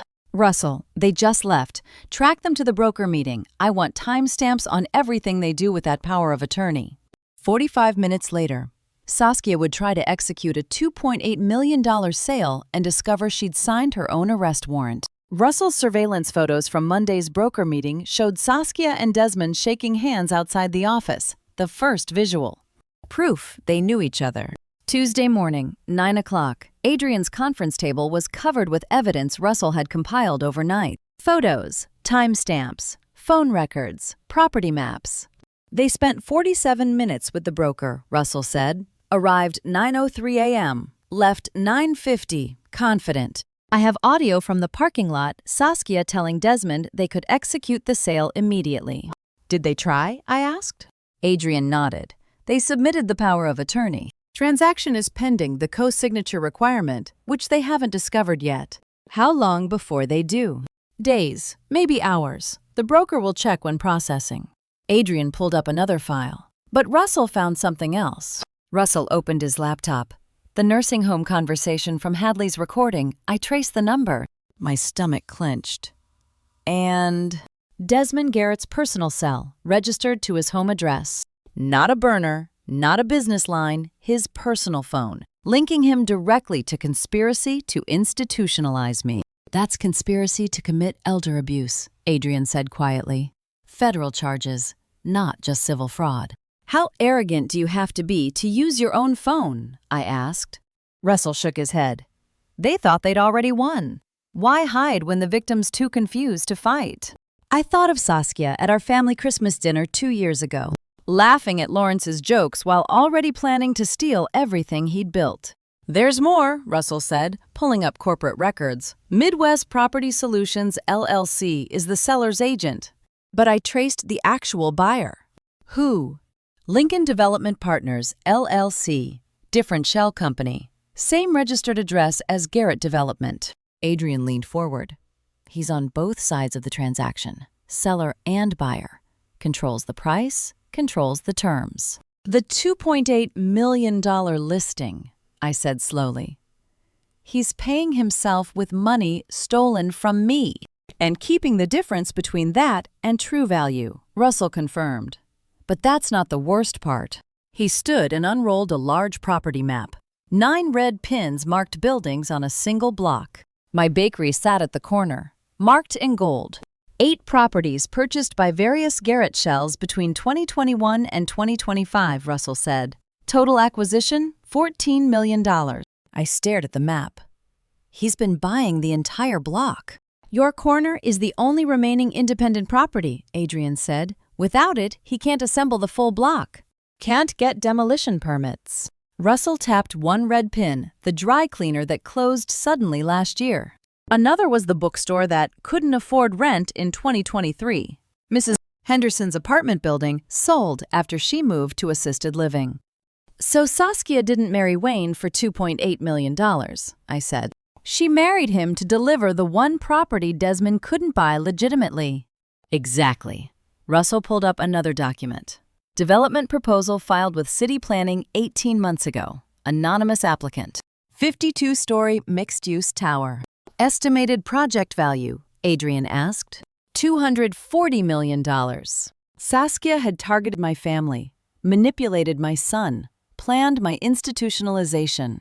All to deliver a corner property worth less than $3 million, because without it, Desmond's $250 million project couldn't happen. How much is the full block worth to him? I asked. With your corner, everything, Russell said. Without it, the other 8 properties are worth what he paid, maybe less, since they can't be developed. Adrian's phone rang. She glanced at the screen, expression shifting. It's the broker. They're demanding to know why the sale isn't processing. The trap was about to snap shut. Saskia walked into the bakery Wednesday morning without Wayne, which had never happened before. 10 o'clock. Midweek crowd having coffee. She moved through them with visible tension, smile forced, shoulders tight. Estelle. She didn't wait for greeting. We need to talk about finalizing the sale. Now. I set down my tray, arranged confused concern. I thought everything was signed. It is, but... She glanced at customers. Can we talk in private? I led her to the corner table. What's wrong, dear? The buyer heard you've been talking to other developers about your portfolio. I blinked slowly. I don't know what you mean. What portfolio? Don't play games. Estelle. Urgent. If you have other properties to sell, we need to know now. The buyer is getting nervous. The planted rumor had worked. Adrian's casual mention to a title company about Whitfield Family Holdings had reached Desmond.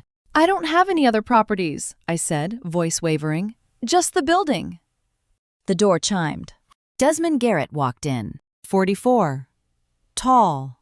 Expensive charcoal suit. Cold confidence. He scanned the bakery like calculating demolition costs. His eyes found Saskia first. She straightened immediately. Deference mixed with intimacy that confirmed everything the phone record showed. Mrs. Whitfield. He crossed to our table, extended his hand.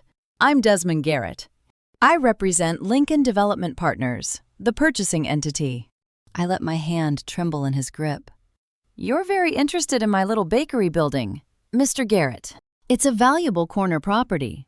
He sat without invitation. We'd hate to lose it to a competing bid. Standing 3 feet from the man who'd sent Saskia to seduce my son, who'd planned to lock me in a nursing home in Indiana, I smiled and offered him coffee. I don't understand, I said, voice small. What competing bid? The paperwork is signed. Market conditions are favorable now, Desmond said smoothly. Waiting could cost you significant value. If you have additional properties, we're prepared to offer a package deal. Saskia leaned forward. The buyer wants to secure financing today. Wire the deposit. Lock it in. I watched desperation crack their professional facades. The broker had told them about the co-signature requirement. They knew they couldn't legally close without Adrian, so they were going to do it illegally and hope I was too confused to notice. But what more do you need from me, I asked. Everything's signed. Nothing from you, Desmond said, jaw tight, used to controlling conversations, not explaining himself to elderly Marks. We just wanted to confirm you weren't entertaining other offers.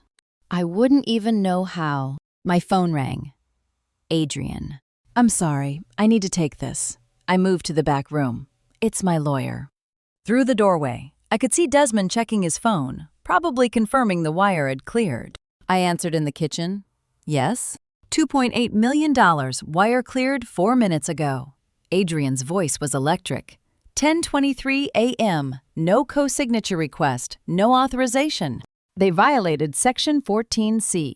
Are you certain? Bank timestamp, transaction documentation, everything. Federal wire fraud using the power of attorney Saskia witnessed Monday. Russell is contacting FBI field office now. I closed my eyes, let myself feel one moment of pure vindication. I walked back to the counter where they waited, phone still warm. I'm sorry that took so long, just my attorney confirming some paperwork. Desmond smiled, relaxed for the first time. Everything in order. I poured him coffee with steady hands. Oh yes, Mr. Garrett.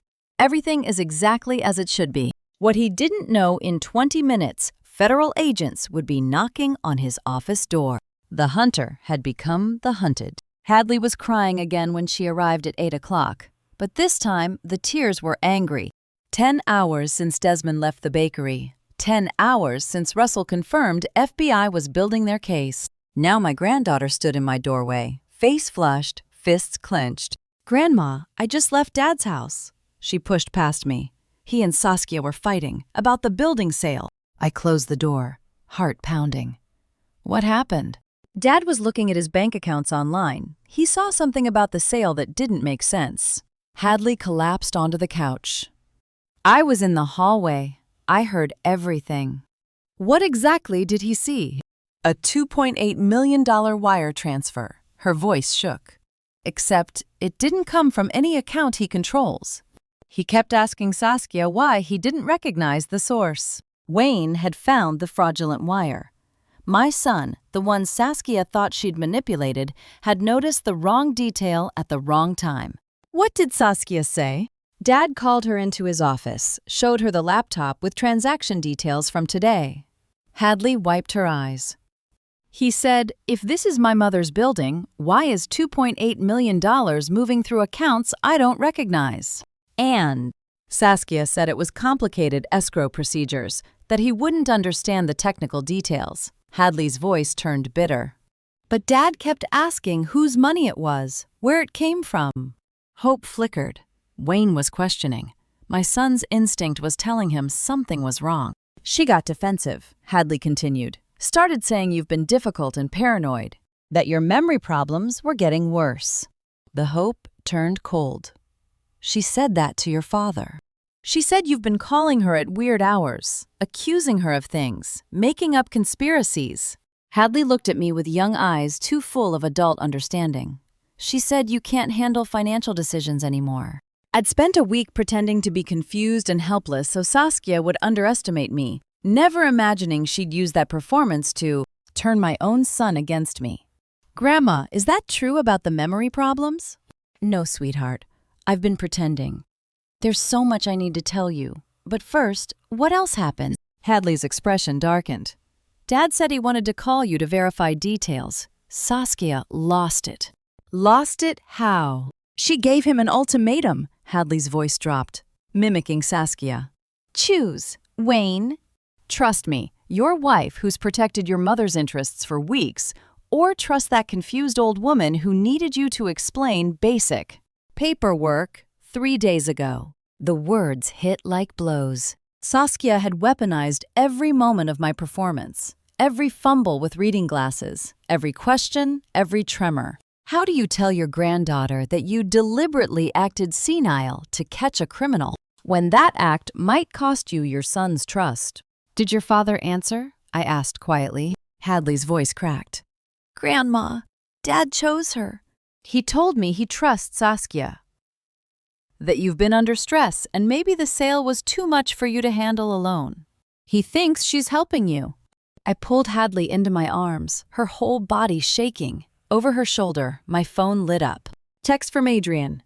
FBI raid on Garrett Development starts 6 a.m. Thursday. Press conference 10 a.m.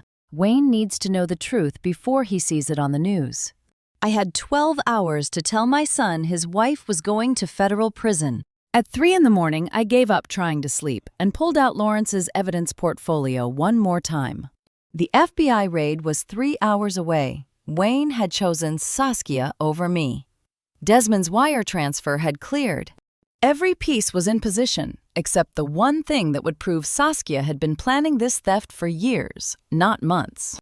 I spread Lawrence's documents across my kitchen table, the same oak surface where he'd taught me to bake bread 43 years ago.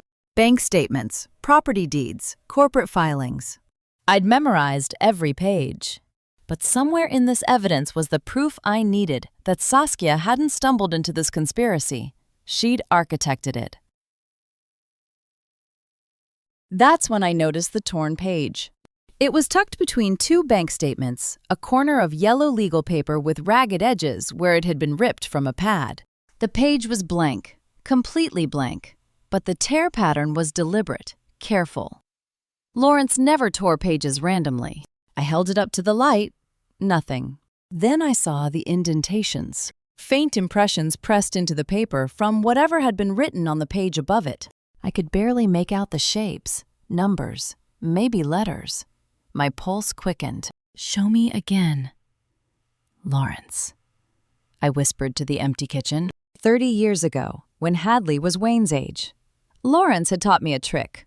We'd been working on a fraud case small time, a landlord who'd been forging lease agreements. Lawrence showed me how to recover writing from impression marks using a soft pencil and light pressure. The paper remembers, he'd said, guiding my hand across the page. Even when we think the evidence is gone, it remembers. I grabbed a pencil from the drawer, the same brand Lawrence always used, 2B graphite, and positioned the torn page on a clean surface. My hand shook as I held the pencil at a shallow angle. Steady pressure, I heard Lawrence say. Let the graphite find the valleys. I drew the pencil across the page in long, even strokes. Numbers emerged first, 40213 897 655 2441. Then words. In Lawrence's precise handwriting, Panama Banco Universal, correspondent account, opened March 14th, 2022. My breath caught. Here's where I need your insight. Do you think A. Lawrence planned everything perfectly, knowing exactly which clues to leave me? Or B. Estelle is the real mastermind, using Lawrence's death as cover for her own revenge plot? Comment A or B below. Note: this is a fictionalized story. Characters, events, and legal details are dramatized for entertainment. March 2022. 3 full years before Saskia married Wayne. I kept rubbing, and more text appeared. Money laundering infrastructure. Shell company network established before relationship began. This is where they'll hide it. Lawrence had known. Not suspected known. He'd found the Panama account while he was still alive, traced it back to March 2022, and realized that Saskia hadn't met my son and fallen into temptation. She'd targeted him. The bakery, Wayne's inheritance, his 40% stake in our corner property. It had all been marked before their first date. I pulled out my phone and photographed the rubbing from 6 angles. The account number was clear now, the date unmistakable. This wasn't evidence of a crime in progress. This was proof of premeditation. Conspiracy, a theft planned years in advance. My hands were still shaking when I added the photo to my encrypted folder, the one I'd send to the FBI at exactly 5:58 a.m. 2 more hours. I looked at Lawrence's handwriting one more time. He'd taught me the pencil rubbing technique 30 years ago, knowing I might need it someday. He'd torn this page deliberately, leaving the impression intact, trusting I'd remember. I remember, I whispered. My doorbell rang 4:47 a.m., 13 minutes before sunrise. Wayne stood in the hallway, eyes red from not sleeping. My son had come home for the truth, but I had 1 hour to break his heart before the FBI broke down his door. Russell had the kind of database access that came from 30 years of federal investigations and friendships that survived retirement. Friday morning, 24 hours after the FBI raided Garrett Development. I sat across from him in Adrian's law office while he opened his laptop and pulled up screens I'd never be allowed to see. My hands still shook from telling Wayne everything Thursday at 5 in the morning, 1 hour before his world exploded on the news. FBI seized everything yesterday, Russell said, logging into a system marked FinCEN Database, Financial Crimes Enforcement Network. Now we connect the dots officially. Have they arrested them yet? My voice came out steadier than I felt. Adrian looked up from her legal pad. Desmond was taken into custody Thursday afternoon. Saskia lawyered up within an hour. Russell's fingers moved across the keyboard. I'm entering the Panama account number you found the one Lawrence left you. Let's see where your money actually went. He typed 4021389765524441. The screen flickered, then populated with data. Russell leaned forward, reading. Got it. Lincoln Holdings International S.A. Panama Corporation. Registration dated March 14, 2022. I felt the air leave my lungs. That's the same date Saskia first appeared in Desmond's business filings. Adrian set down her pen. She helped him set up the offshore infrastructure before she ever met Wayne. This was always the plan. Russell clicked through screens, tracing transaction routes. Here's Wednesday's wire transfer, your $2. $8 million left Midwest Property Solutions at 9:15 a.m. Chicago time. Moved through a correspondent bank in New York. Landed at Banco Nacional de Panama at 10:27 a.m. Final destination, Lincoln Holdings International. Can they recover it? I asked. FBI's already frozen the account, Russell said. But Estelle, he stopped, scrolling through a different screen. There's more money in there. But there's more money in there. Russell's jaw tightened. 17 prior deposits from 6 different shell companies. Transactions dating back to March 2022. Total deposits, $8.2 million. The office went silent, except for the hum of Adrian's desk lamp. You're not his first victim, Russell said quietly. You're just the one he got caught on. I thought about the 6 other families whose money sat in that account with mine. 6 other elderly people targeted, manipulated, robbed by the man my son's wife called her business partner. 6 other families who'd trusted the wrong developer, signed the wrong papers, believed the wrong promises. Do they know? I whispered. The other victims? Do they know their money's been found? FBI's running identifications now, Adrian said. 3 of the shell companies match fraud complaints filed in Illinois, Indiana, and Wisconsin. The others are still being traced. Russell closed one window, opened another, this one showing federal case status. Here's what matters now. This is FBI white-collar crime division territory, multiple victims, international money laundering, $10 million plus in fraud. This is a career case for federal prosecutors. What happens to Wayne? Adrian met my eyes. He's listed as victimized family member, not co-conspirator, but he'll testify against his own wife. My son would stand in federal court and tell a jury how Saskia had manipulated him. used him, stolen his mother's property through his trust. The marriage was 4 months old. Russell's phone buzzed text from an FBI contact requesting my availability for formal witness interview Monday morning, 9 a.m. Federal Building, downtown. "You're protected now," Russell said, reading my expression. Northern District of Illinois prosecutors are building a RICO case, Racketeer-Influenced and Corrupt Organizations Act. They're not charging Saskia and Desmond with simple fraud. They're charging them with running a criminal enterprise. I nodded, but the relief felt distant. I'd won, but Wayne had lost everything. Russell started packing up his laptop. Adrian's desk phone rang. She answered, listened for 30 seconds, face draining of color. "When?" Pause. "I'll tell her." She hung up slowly. That was Wayne's attorney. Saskia made bail 2 hours ago. $500,000 cash, posted by an LLC none of us have heard of. She's out. Russell was already on his phone to his FBI contact before Adrian finished the sentence. The FBI agent's voice through Russell's speakerphone was calm in a way that made my skin crawl. "Mrs. Whitfield, this is Special Agent David Morrison, White Collar Crime Division." The voice was measured, professional. "I understand you're concerned about Saskia Morales posting bail."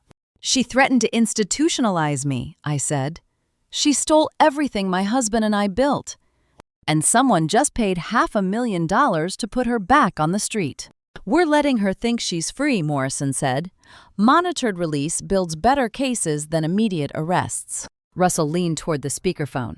"Dave, she's dangerous. She's got access to offshore accounts." "We have protective surveillance on you, your son, and your granddaughter," Morrison said. "She won't get near you." "What's the real reason you want her out there?" I asked. Morrison paused. 6 elderly victims, 8 states, $10 million in fraud. We're dismantling his entire operation. Saskia communicating with Desmond Garrett while out on bail gives us real-time conspiracy evidence. Every phone call, every text, every meeting. "You're using Estelle as bait to get communications between Saskia and Desmond," Russell said. "With full protection," Morrison said. "Mrs. Whitfield is safer now than before the arrests. We're watching everything. If Saskia believes she can still intimidate her mother-in-law, we'll document every attempt. Federal conspiracy charges." I closed my eyes. Weaponized vulnerability. My grief. My bakery. My family, all evidence now in a case spanning 8 states. "How long?" I asked. 2 weeks, maybe 3. Then we move on the entire network simultaneously. I thought about the 6 other families whose money sat in that Panama account with mine. If 2 more weeks of being watched helped convict the people who'd stolen from all of us. "I'll do it," I said. Saturday morning, I opened the bakery at 9. Same routine I'd followed for 43 years. Across the street sat an unmarked sedan with 2 agents inside, my FBI protection detail. Customers came in for weekend coffee, and 3 asked about news reports of arrests. I smiled and deflected. Poured coffee, pretended my daughter-in-law wasn't a federal fugitive under surveillance. Lawrence had proposed in the apartment upstairs on a February night in 1981. Both of us 22 years old and terrified of starting the bakery. He'd gotten down on one knee in our tiny kitchen, ring hidden in a coffee cup, voice shaking when he promised me forever. At 11 o'clock, Hadley burst through the door, phone in hand, face streaked with tears. "Grandma," she thrust the screen toward me. Wayne left his phone unlocked. A text thread. Saskia to an unknown number, Desmond's burner phone. Celebration dinner, tonight, 7 p.m., her apartment above the bakery. Poetic justice, celebrating where the old fool thinks her dead husband proposed. She'll be downstairs closing. We'll toast our victory in her sacred space. The world tilted. "She knows," Hadley whispered. "She knows Grandpa proposed to you in that apartment." "How does she know that?" Wayne told her. "Years ago. Romantic family story. Now she's using it to mock you." The room where Lawrence had knelt with a ring and a coffee cup. The room where we'd planned every recipe, every expansion, every dream for 43 years. Now convicted felons wanted to toast champagne there, while celebrating stealing everything we'd built. Through the bakery window, I saw the unmarked FBI car, Morrison's partner, watching our door. I read Saskia's text 3 times, each word a knife. Poetic justice, celebrating where the old fool thinks her dead husband proposed. Hadley was crying, waiting for me to break. Instead, I pulled out my phone and called Russell. "They're coming to my apartment tonight at 7 to celebrate. Tell the FBI I want them caught in the act, in Lawrence's room, with champagne in their hands, thinking they've won." Russell's pause lasted 2 heartbeats. "I'll make the call." The FBI technician installing cameras in my bedroom apologized for drilling into the wall where Lawrence's photo hung. "It's fine," I said from the surveillance van parked down the block, watching on a monitor as strangers wired my apartment with equipment I'd only seen in movies. "Do what you need to do." Agent Morrison sat beside me, headphones around his neck, recording equipment humming. 4 cameras, 6 microphones. They'll never know we're watching. Crystal clear audio, 4 angles. On the screen, 2 technicians moved through my living room, the space where Lawrence and I had eaten dinner every night for 40 years, where we'd planned the bakery's first expansion, where I'd nursed him through pneumonia the winter before he died. Now, federal agents were hiding cameras in the ceiling fixtures. "That room hasn't had this many strangers in it since Lawrence's wake," I whispered. Morrison glanced at me. "After tonight, you'll have your justice, in his name." The team cleared out by 6:45. Apartment restored to exactly how I'd left it, coffee cup by the sink. Lawrence's reading glasses on the side table, the proposal room, waiting for predators. Morrison checked his watch. 7 o'clock, if they're coming. Movement on camera 3. The back stairwell door, the one I kept locked, the one only I had keys to, swung open. Saskia and Desmond walked in like they owned it. "They have a key," I breathed.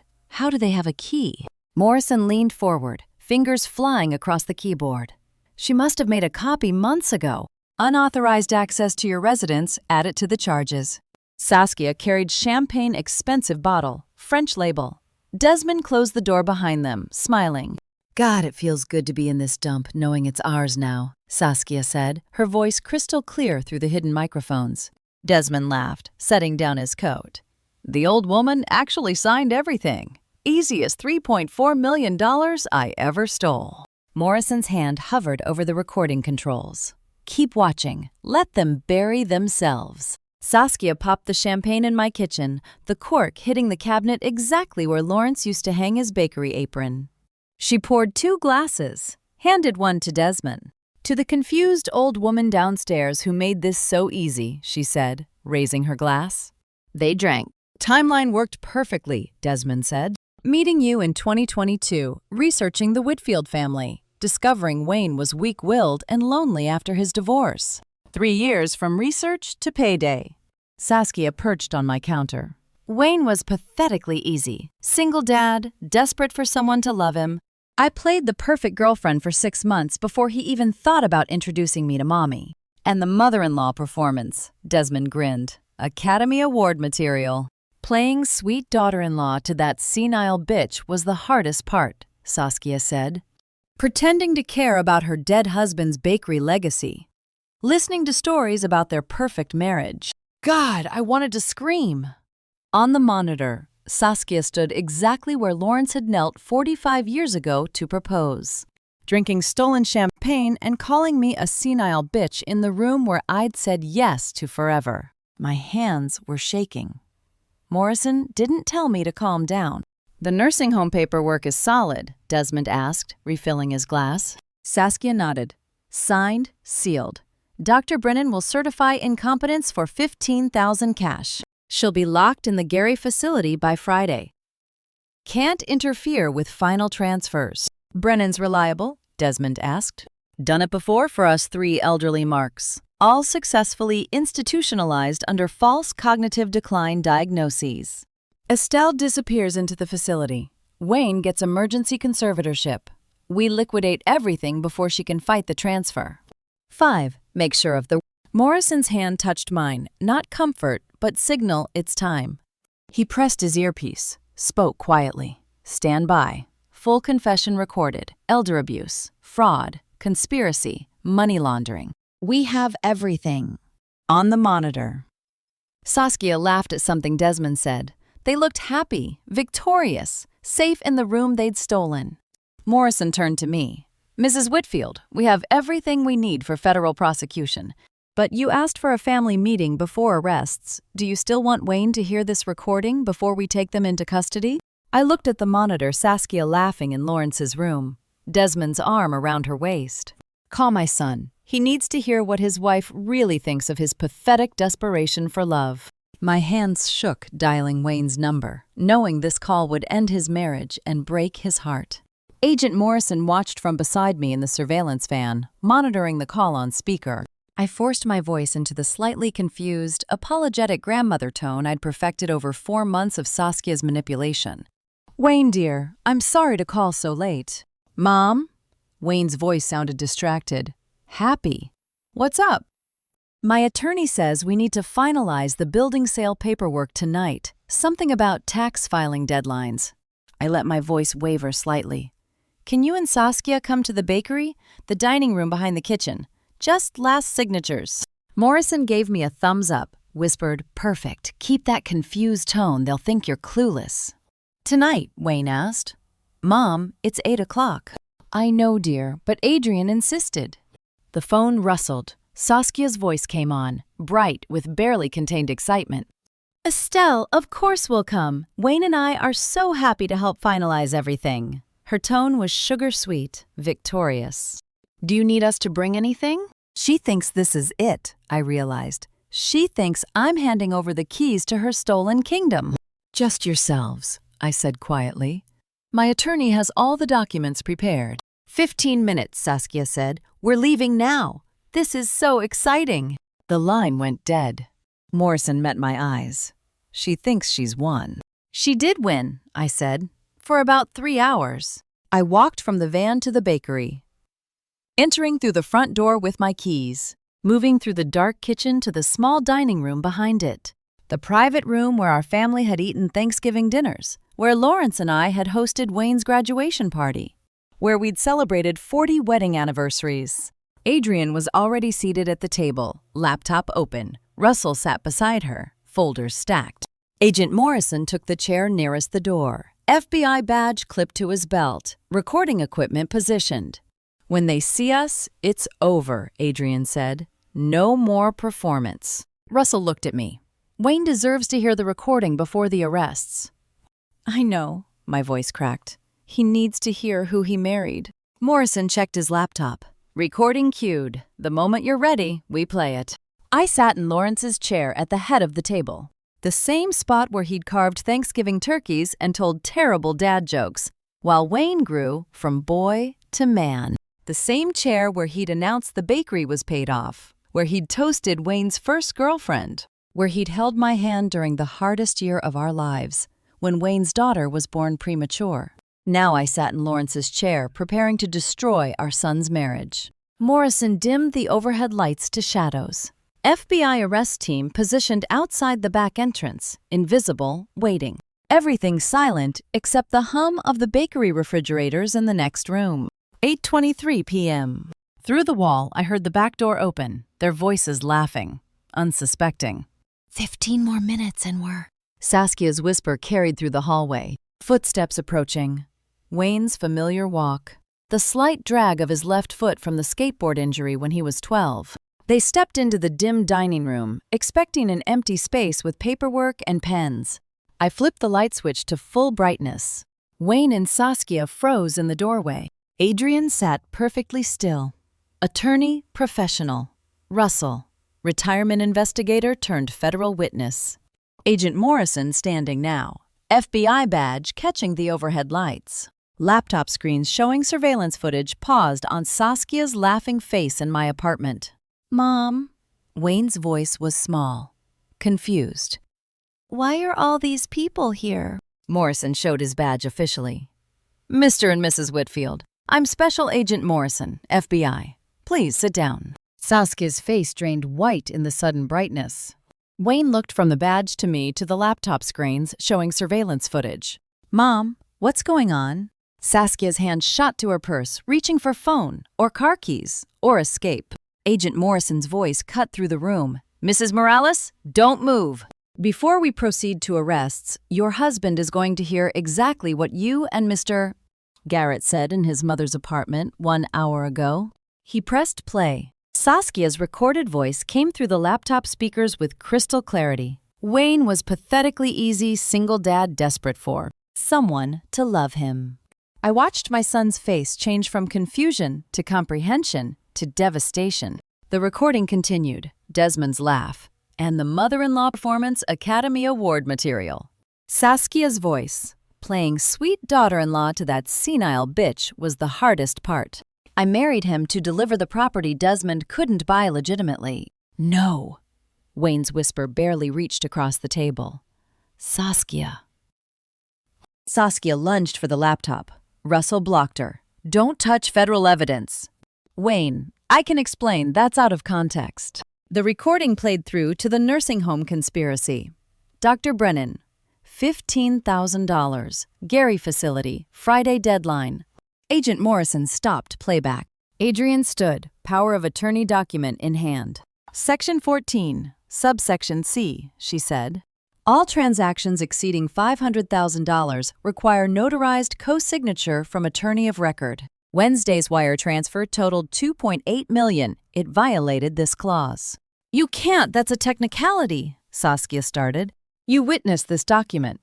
Adrian's finger traced the signature line. Page 9. Your notarized signature acknowledges you read all appendices. You violated a contract you co-signed. The trap Lawrence had designed, Adrian had drafted, and Saskia had witnessed without reading. Russell opened a folder. The entire power of attorney is void. Every transaction under it, null. Building sale, void. Wire transfer, void. All property reverts to Mrs. Whitfield's sole control. Wayne hadn't moved in 5 minutes, sitting perfectly still while his 2-year marriage died in front of him. Every moment of love revealed as calculated performance. Agent Morrison added federal weight. Wire fraud across state lines. International money laundering. Conspiracy to commit elder abuse. 6 other victims in that Panama account. Saskia's phone buzzed. Desmond calling. Buzzed again. Again. Wayne looked at his wife, the woman he'd married 4 months ago. You were never going to love me, he whispered. This was always about her building. Saskia had no answer. The property was Access, Russell said. 8 surrounding properties already purchased through shell companies. $240 million development contingent on your mother's corner parcel. Wayne's tears fell silently. The back door lock splintered. Desmond had kicked it open, past caring about property damage because his development was dissolving. He burst in, face red with rage.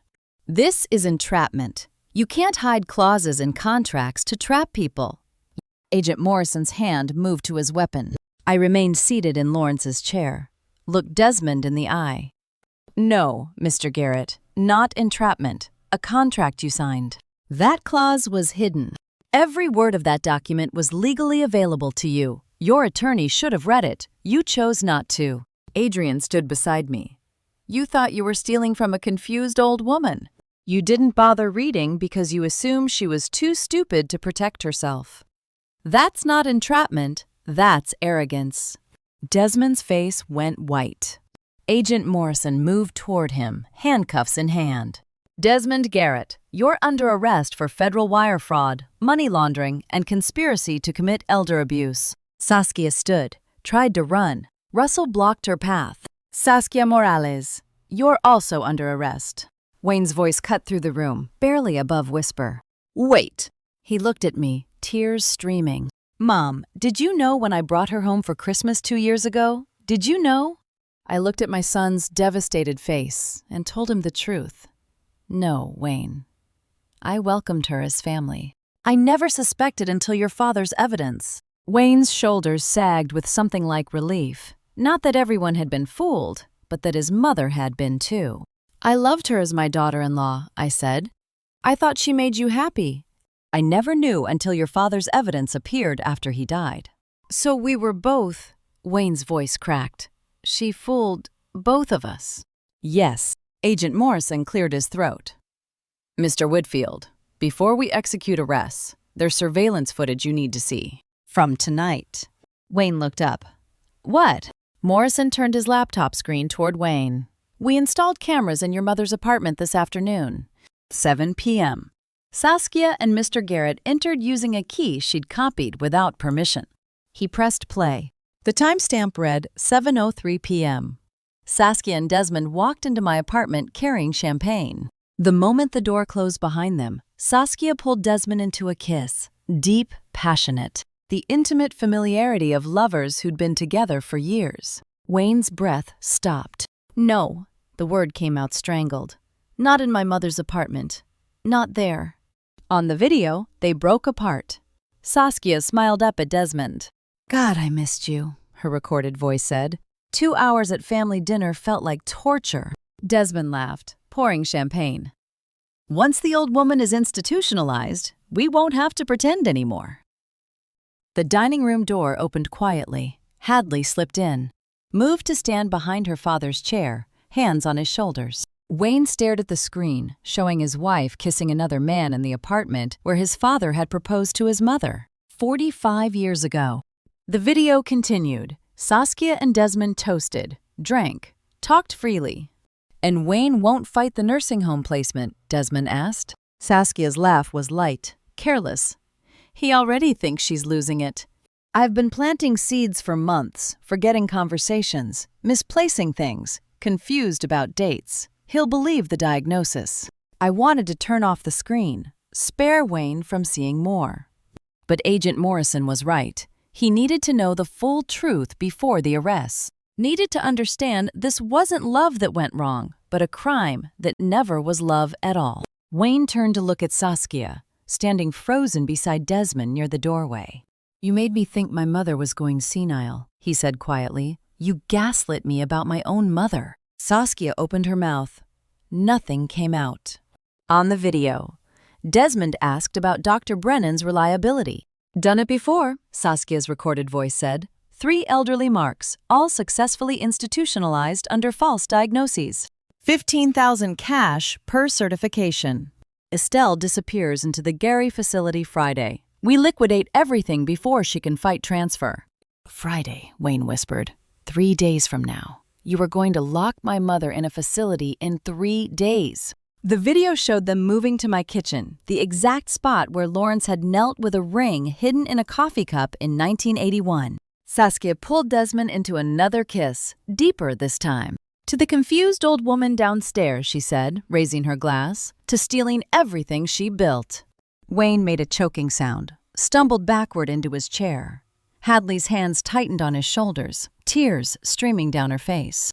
Dad, she whispered, I'm so sorry. Saskia lunged for the laptop to stop the video, but Russell's arm shot out, blocking her. You'll watch what you did. Wayne stared at the screen, his wife's affair playing out in his grandfather's sacred room. The nursing home conspiracy, the gaslighting, the theft, everything revealed in crystal clarity. That's where Grandpa proposed, Wayne said, voice breaking. She knew. I told her that story. She knew, and she... Morrison stopped the video. Mr. Whitfield, I'm sorry you had to see this, but you needed to know before we take them into custody. Wayne's voice came out broken, barely audible. How long? He looked at Saskia directly for the first time since the video started. How long have you been sleeping with him? Since before we married. Since before you met me. Saskia's silence was answer enough. Agent Morrison stepped forward with handcuffs. Saskia Morales, Desmond Garrett, you're both under arrest. Wayne's next words stopped everyone. I want to testify against them. Whatever you need, I'll testify. Agent Morrison's voice went formal. Saskia Morales, you have the right to remain silent.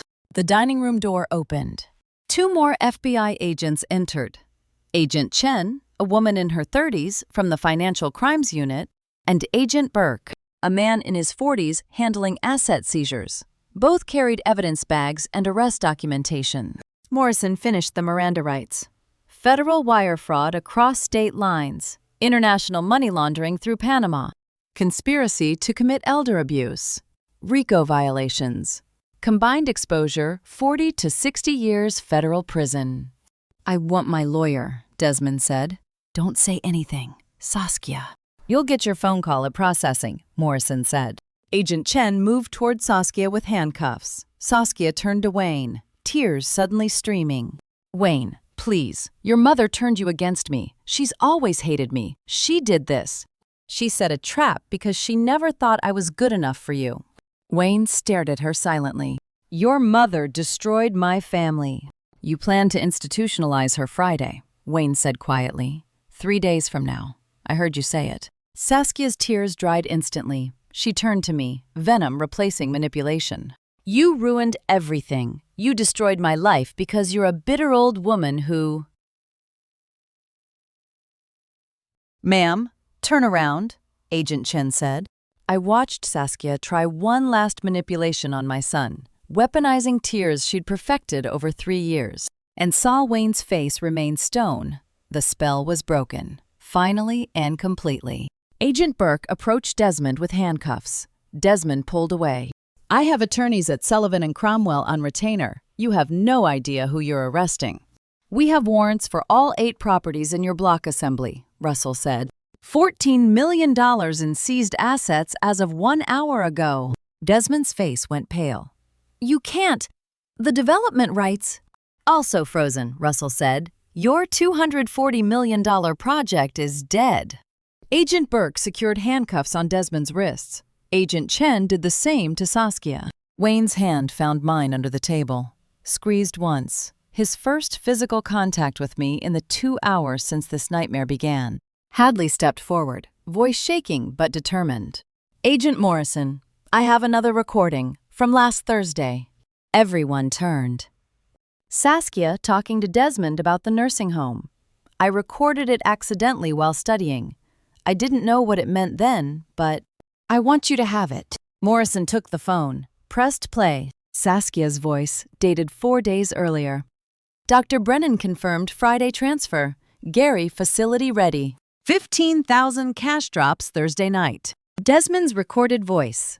"And the incompetence paperwork. Saskia, already forged. Wayne won't question it." Morrison stopped playback. "This is dated 4 days before tonight's surveillance. Establishes ongoing conspiracy timeline." Saskia turned to Hadley with hatred. "You little bitch. You've been spying on me." "That's my father's house," Hadley said quietly. "And my grandmother you were planning to lock away." Agent Morrison downloaded the recording. "Miss Whitfield, this establishes conspiracy across multiple days. You may have just added 5 years to their sentences." Hadley nodded, then turned to me. "Grandma, I'm sorry I didn't tell you Thursday. I didn't understand what I was hearing." I pulled her into my arms, over her shoulder. I watched Agent Chen and Agent Burke escort Saskia and Desmond toward the door, in handcuffs, out of my bakery, out of Wayne's life, out of our family, forever.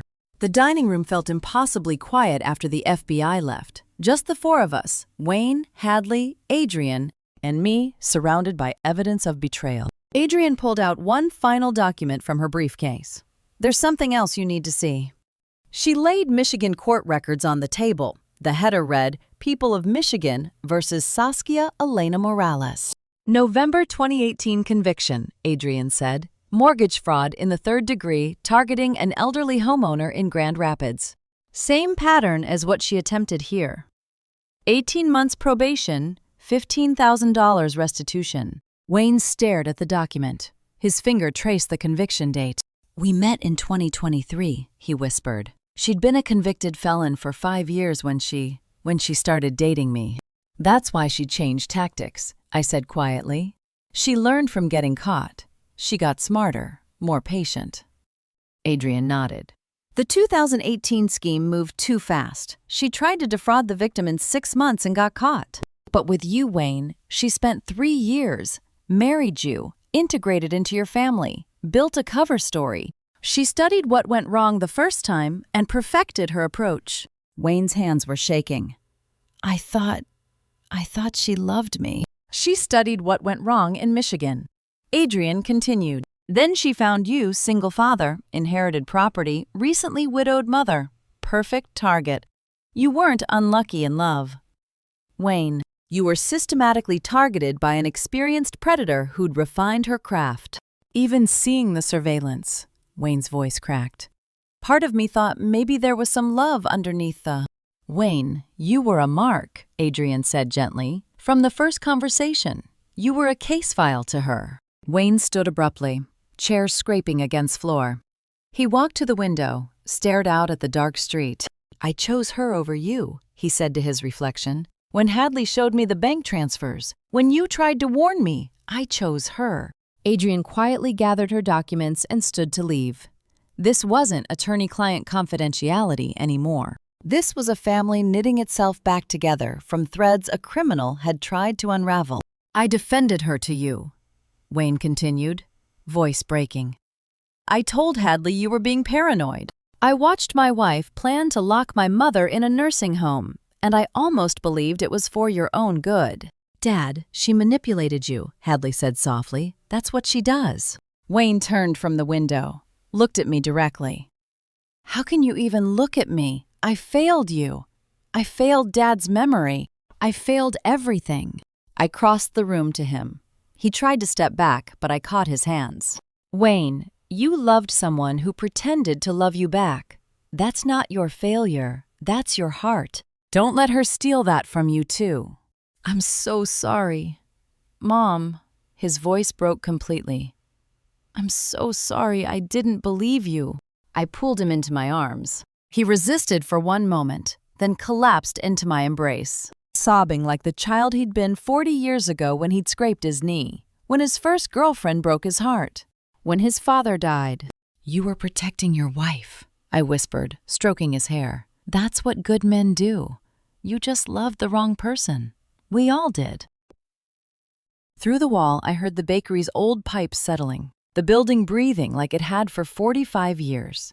Still standing, despite everything that had tried to take it. Hadley joined us, arms wrapping around both of us. 3 generations standing in the dining room where Lawrence had carved Thanksgiving turkeys and told terrible jokes. Grandma, what happens now? Hadley whispered. I looked at my son's tear-stained face, my granddaughter's brave eyes, and felt Lawrence's presence as clearly as if he were standing beside us. Now we heal. Now we take back our lives. Now we honor your grandfather by not letting criminals destroy what he built. Wayne's arms tightened around me. Together? He asked, voice small and broken and hopeful. Together, I said. Always. 4 months after the arrests. I walked into Dirksen Federal Building alone because I didn't need anyone else to watch justice happen. Wayne had offered to come, Hadley too. But this closure was mine to claim mine and Lawrence's. The morning was clear and warm. Chicago coming alive with Mayflowers and tourists who didn't know that 4 months ago my world had nearly collapsed in a dining room behind a bakery. 4 months of healing. Wayne's divorce finalized in March. Hadley back in school, making honor roll again, sleeping through the night. The bakery thriving, customers returning after the news coverage faded, life settling into something that felt almost normal. I passed through security, took the elevator to the 9th floor, found courtroom C. The victim witness section was half full. Other people Desmond had targeted, other families he'd tried to destroy. I took my seat, spine straight, hands folded in my lap. At 9:30, marshals led Desmond Garrett into the courtroom. He wore an orange jumpsuit, shackles on his wrists and ankles. 4 months in federal detention had hollowed him the confident developer who'd walked into my bakery with architectural plans, and charm was gone. What remained was a gaunt man shuffling in chains, facing the consequences his arrogance had earned. His attorneys sat beside him, expensive suits that couldn't overcome the evidence. Surveillance recordings, Panama bank accounts. 6 other victims across Indiana, Wisconsin, Michigan. Russell's financial analysis tracking every stolen dollar. The trap Lawrence had designed and I had sprung. I watched Desmond without satisfaction or pity, just witness to justice. Judge Harriet Blackwell entered, a black woman in her 60s. federal judge with a reputation for no-nonsense sentencing in financial crimes. She took her seat, reviewed the case file, looked at Desmond with the kind of gaze that had seen 1,000 criminals and found none of them original. "Mr. Garrett," she began, voice carrying courtroom authority, "you systematically targeted vulnerable elderly citizens, weaponizing their trust and grief for financial gain." She detailed the charges: wire fraud across state lines, international money laundering through Panama, RICO conspiracy for operating a criminal enterprise, pattern of real estate fraud affecting 7 elderly victims, 7 families totaling $10.3 million. I thought about the 6 other victims mentioned in the indictment, elderly people in Indiana, Wisconsin, Michigan who'd lost homes and savings, and felt grateful Lawrence's evidence had stopped Desmond before our family became another. Closed case file. Mrs. Whitfield, Judge Blackwell said, nodding toward me, came within 3 days of forced institutionalization under a false diagnosis. 3 days from losing her freedom and her property to your scheme.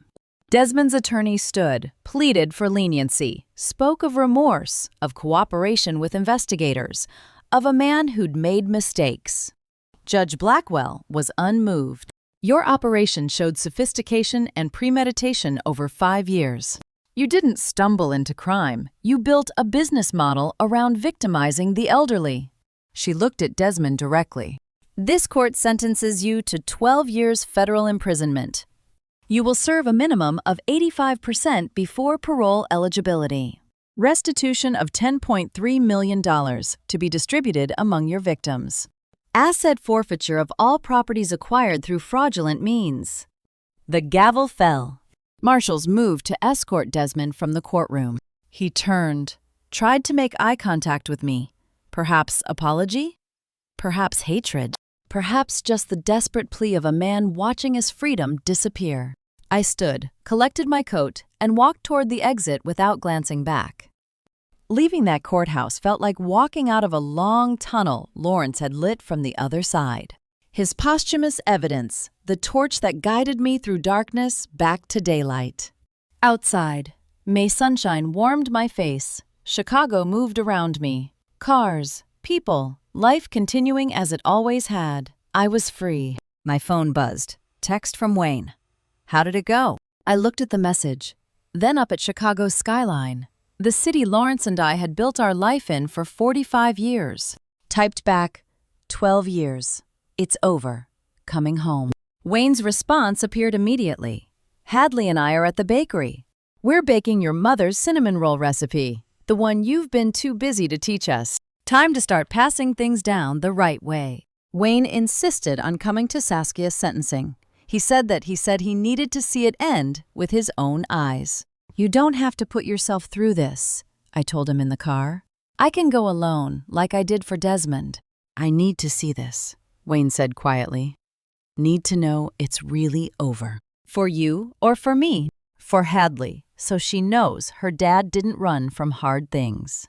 We entered Dirksen Federal Building together, passed through security side by side. 4 months since the arrests. But Wayne hadn't seen Saskia since that night in the bakery dining room when the FBI led her away in handcuffs. The courtroom was smaller than Desmond's hearing. Fewer victims, smaller conspiracy charges now that she'd cooperated against him.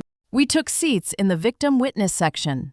Marshals brought Saskia in. She wore orange like Desmond had. Thinner than I remembered. Hair pulled back in a tight bun. Her eyes found Wayne immediately. Something desperate and calculating flickered across her face. Pleading contempt. The performance never quite ended. Wayne stared straight ahead, jaw set. Judge Harriet Blackwell entered, same no-nonsense presence from Desmond's sentencing. She reviewed the case, then offered Saskia the chance to address the court before sentencing. I expected tearful apology, remorse, the performance she'd perfected over 3 years. Instead, Saskia stood and delivered venom. I was targeted because I was a woman who understood real estate better than my mother-in-law accepted, she said, voice steady and bitter. Estelle Whitfield manipulated her son against me because she couldn't handle him loving someone else. Wayne's hand found mine, squeezed hard. This prosecution was orchestrated by a bitter old woman who set legal traps because she never thought I was good enough for her son. I was ambitious, I was successful, and she destroyed me for it. The prosecutor started to object, but Judge Blackwell raised her hand. Mrs. Morales, this court is not interested in revisionist history. Your conviction was based on evidence, not family dynamics. Continue if you wish, but choose your words carefully. Saskia had nothing else. No remorse, no acknowledgement of victims, no mention of the nursing home conspiracy, the Panama accounts, the 6 other families she'd helped destroy. Watching Saskia blame everyone but herself, I realized some people never learn, they just get caught, sentenced, and still believe they're victims of circumstance rather than architects of their own destruction. Judge Blackwell delivered sentence without ceremony. Your testimony against Mr. Garrett earned some consideration, but your complete lack of remorse and continued victim blaming demonstrates unchanged character. 6 years federal imprisonment, 3 years supervised release following incarceration, restitution jointly with Mr. Garrett for all victims. The gavel fell. Marshals moved to escort Saskia from the courtroom. She turned, tried one last look at Wayne. He was already standing, helping me with my coat.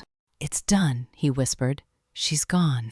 We left the courtroom. Wayne pulled an envelope from his jacket pocket, thick manila folder I recognized as Adrian's legal work. One more thing, he said. We walked down the hallway to the courthouse clerk's office. Wayne approached the counter. Filing for divorce, irreconcilable differences, and criminal conviction of spouse. The clerk, a woman in her 50s with efficient movements, took the petition. I'll need the case number for the criminal conviction. Same building, same week, just sentenced an hour ago. She nodded she'd probably seen stranger coincidences. Wayne signed the papers with steady hand. I witnessed his signature. The clerk stamped Wayne's divorce petition with the same matter-of-fact efficiency she'd probably used on hundreds of endings that week. Our family's nightmare reduced to case number 26-D-4429. You'll receive notice when it's finalized, the clerk said. Typically 90 days. We walked to the elevator, then the courthouse exit. First time since Christmas we'd left anywhere as united family. On the courthouse steps, Wayne stopped and turned to me. Mom, I know you went to Desmond's sentencing alone. I needed to do this with you. Needed you to see me end it properly. He held up the receipt from the clerk's office. Divorce filed. Criminal ex-wife sentenced. Family protected. Dad would be... His voice caught. I pulled him into a hug on the federal courthouse steps while Chicago moved around us. Your father would be so proud. I'm proud. The construction crew arrived at 6 a.m. to start knocking down the wall between our bakery and the vacant shop next door. June brought renovation, expansion, rebuilding. The physical kind, with hammers and blueprints. But also the kind that happened in Wayne's shoulders straightening when he learned to mix dough again. In Hadley's smile when she helped paint the new seating area. We were doubling the bakery's size commercial kitchen expansion. Third seats for customers who'd been eating pastries standing up for 45 years. The adjacent shop had sat vacant since the pharmacy closed in 2019.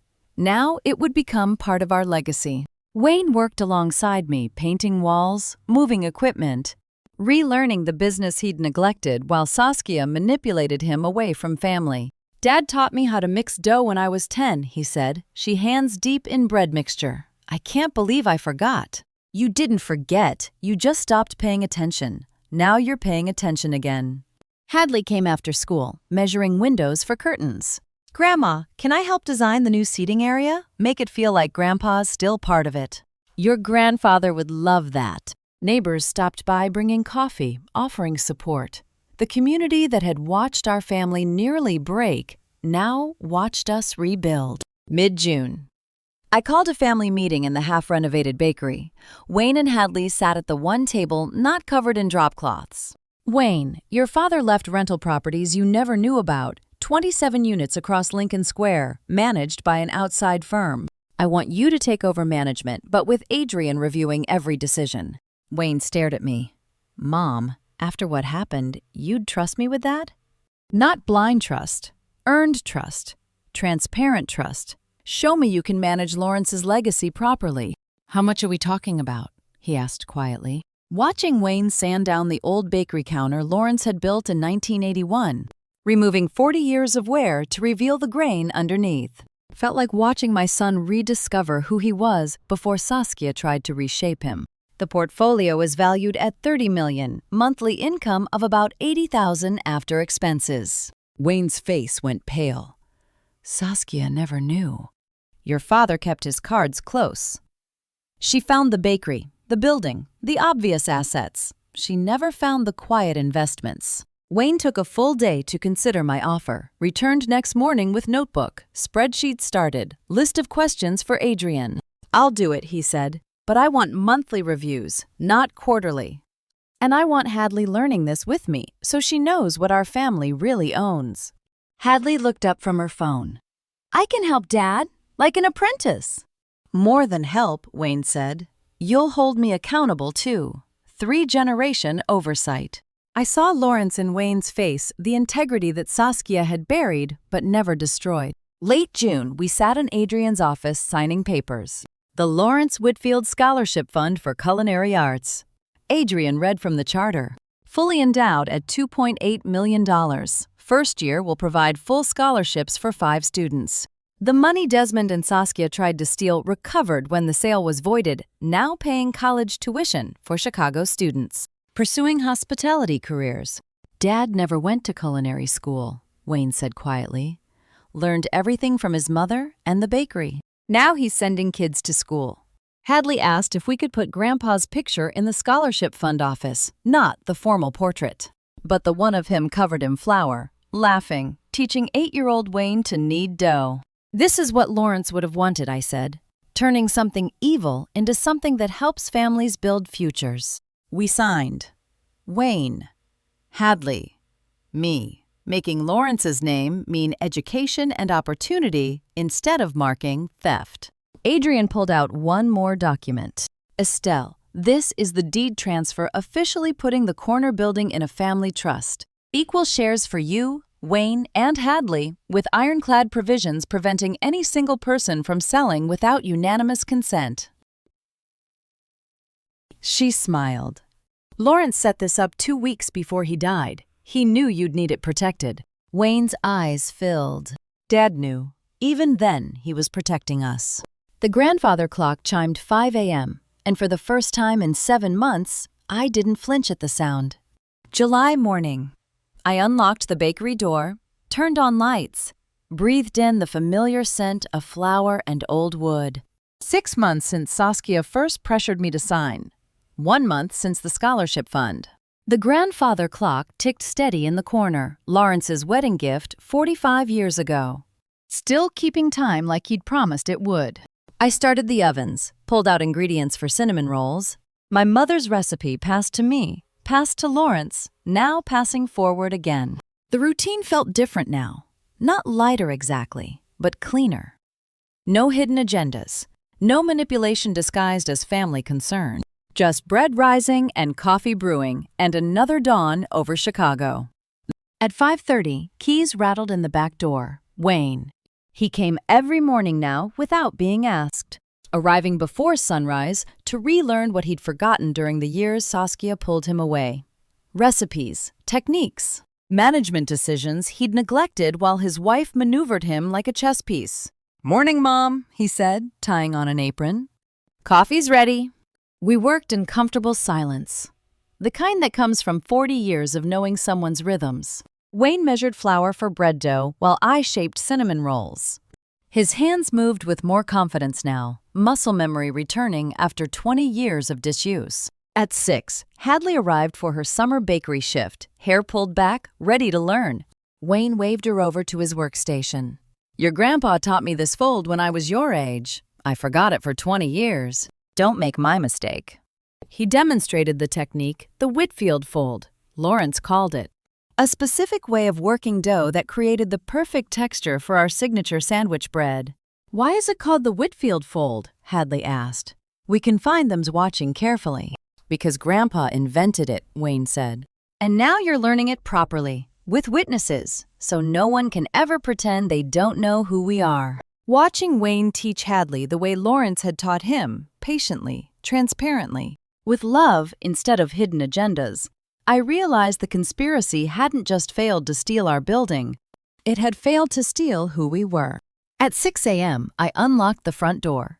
The first customer was Russell Travers, retired investigator who'd become friend, stopping for his Monday coffee. "Morning, Whitfield family," he said, surveying the expanded space. "Place looks good." "We're getting there," Wayne said, properly this time. Regular customers returned neighbors who'd supported us through the crisis, new faces drawn by the renovation. Hadley handled the counter with confidence Wayne was teaching her, explaining origins and ingredients the way her grandfather had taught her father. "The cinnamon rolls are my great-grandmother's recipe," Hadley told a tourist couple. "Fourth generation now." The morning settled into rhythm, ovens humming, register chiming. 3 generations working the business Lawrence had started, doing it honestly, transparently, the way he'd intended. At 7:30, the rush settled. I found myself standing by the grandfather clock. My hand traced the wooden case, warm from morning sun streaming through the window. The clock Lawrence had given me on our wedding day, promising it would outlast both of us. Keep time for our children and grandchildren. He'd been right about more than the clock. The clock's pendulum swung steady and reliable as heartbeat, counting seconds of peace we'd fought so hard to reclaim. Measuring time Lawrence bought us with evidence he'd gathered while dying. "Thank you, Lawrence," I whispered.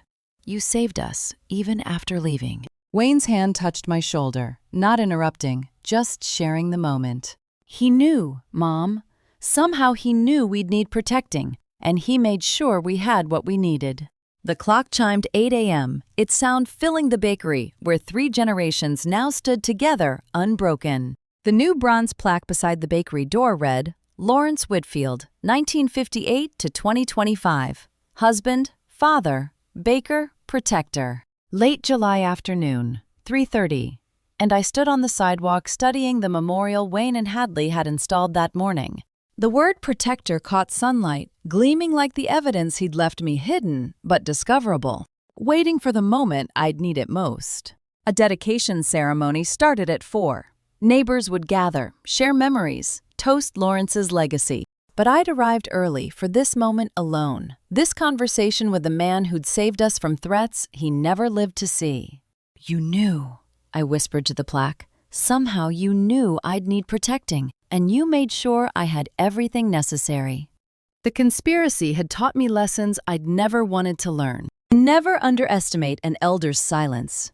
It might mask sharp observation, gathering evidence while predators assume confusion. True love protects beyond death, through preparation, through evidence left in portfolios and trusts created 2 weeks before dying. Greed blinds predators to consequences, makes them sloppy, causes them to underestimate targets they should fear.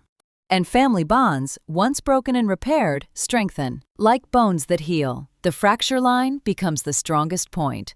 Saskia and Desmond had seen a confused old woman, a target they could manipulate and institutionalize. That underestimation destroyed them more thoroughly than any trap I could have designed alone. They'd been so certain of my helplessness, they never looked for the steel underneath the grandmother act. I considered what was won versus what was risked. One building secured through family trust, no single person could break. Conspirators imprisoned for years, that would take their prime. Money they'd tried to steal transformed into scholarships bearing Lawrence's name. Wayne redeemed, learning to be the man his father had trained him to become. Hadley empowered, standing witness to what protecting family really meant. But the risks. How do you measure the cost of almost losing everything against the value of discovering you're stronger than you knew? I'd nearly lost the building, nearly been institutionalized in a Gary facility under false diagnosis. Wayne's marriage destroyed, though the marriage itself had been the weapon aimed at our foundation. Family trust, shattered, then rebuilt, stronger but scarred. The victory was hard-earned. The scars remained. But the foundation stood stronger than before the conspiracy tested it. Footsteps approached behind me. "Ready, Mom," Wayne's voice. "Neighbors are gathering." Hadley appeared beside him, 16 years old and carrying more wisdom than some adults twice her age. Grandma, you're smiling. What are you thinking?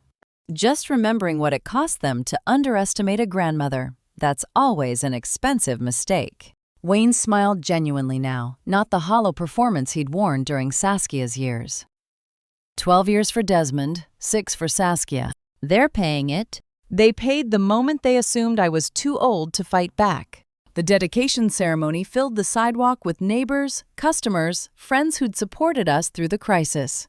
Wayne unveiled the plaque while Hadley read Lawrence's favorite recipe, his mother's cinnamon rolls. Now teaching 5th generation through scholarship recipients.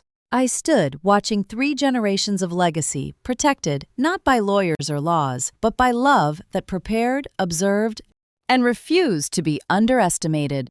If someone came for what you've built, your home, your business, your family's foundation, would you have the evidence hidden?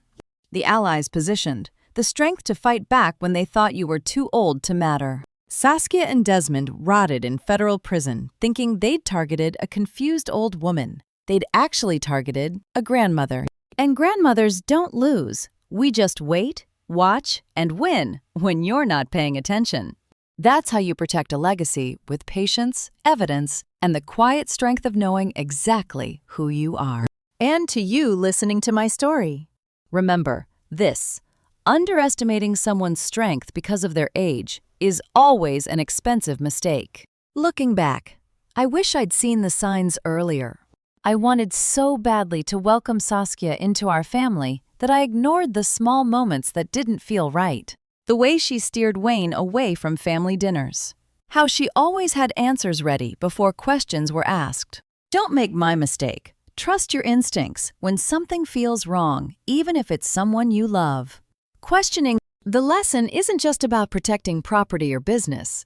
It's about knowing your worth and refusing to let anyone convince you that you're too old, too confused, or too weak to fight for what you've built. Lawrence protected me even after death because love means preparing for battles you won't be there to fight. I believe God guided me through this trial to show that age brings wisdom, not weakness, and that the right people appear exactly when you need them most. If this story resonated with you, please leave a comment. What would you have done in my position? Would you have fought back or signed over the building? Your perspective matters. Share this with someone who needs to hear it. Maybe another grandmother protecting her legacy. And if you'd like more stories like this, please subscribe. These stories need witnesses. Thank you for staying until the very end. Your time means everything to me. One final note. Some details in this story have been fictionalized to protect privacy and highlight the lesson. What matters is the truth at its heart, that we're never too old to fight for what we love.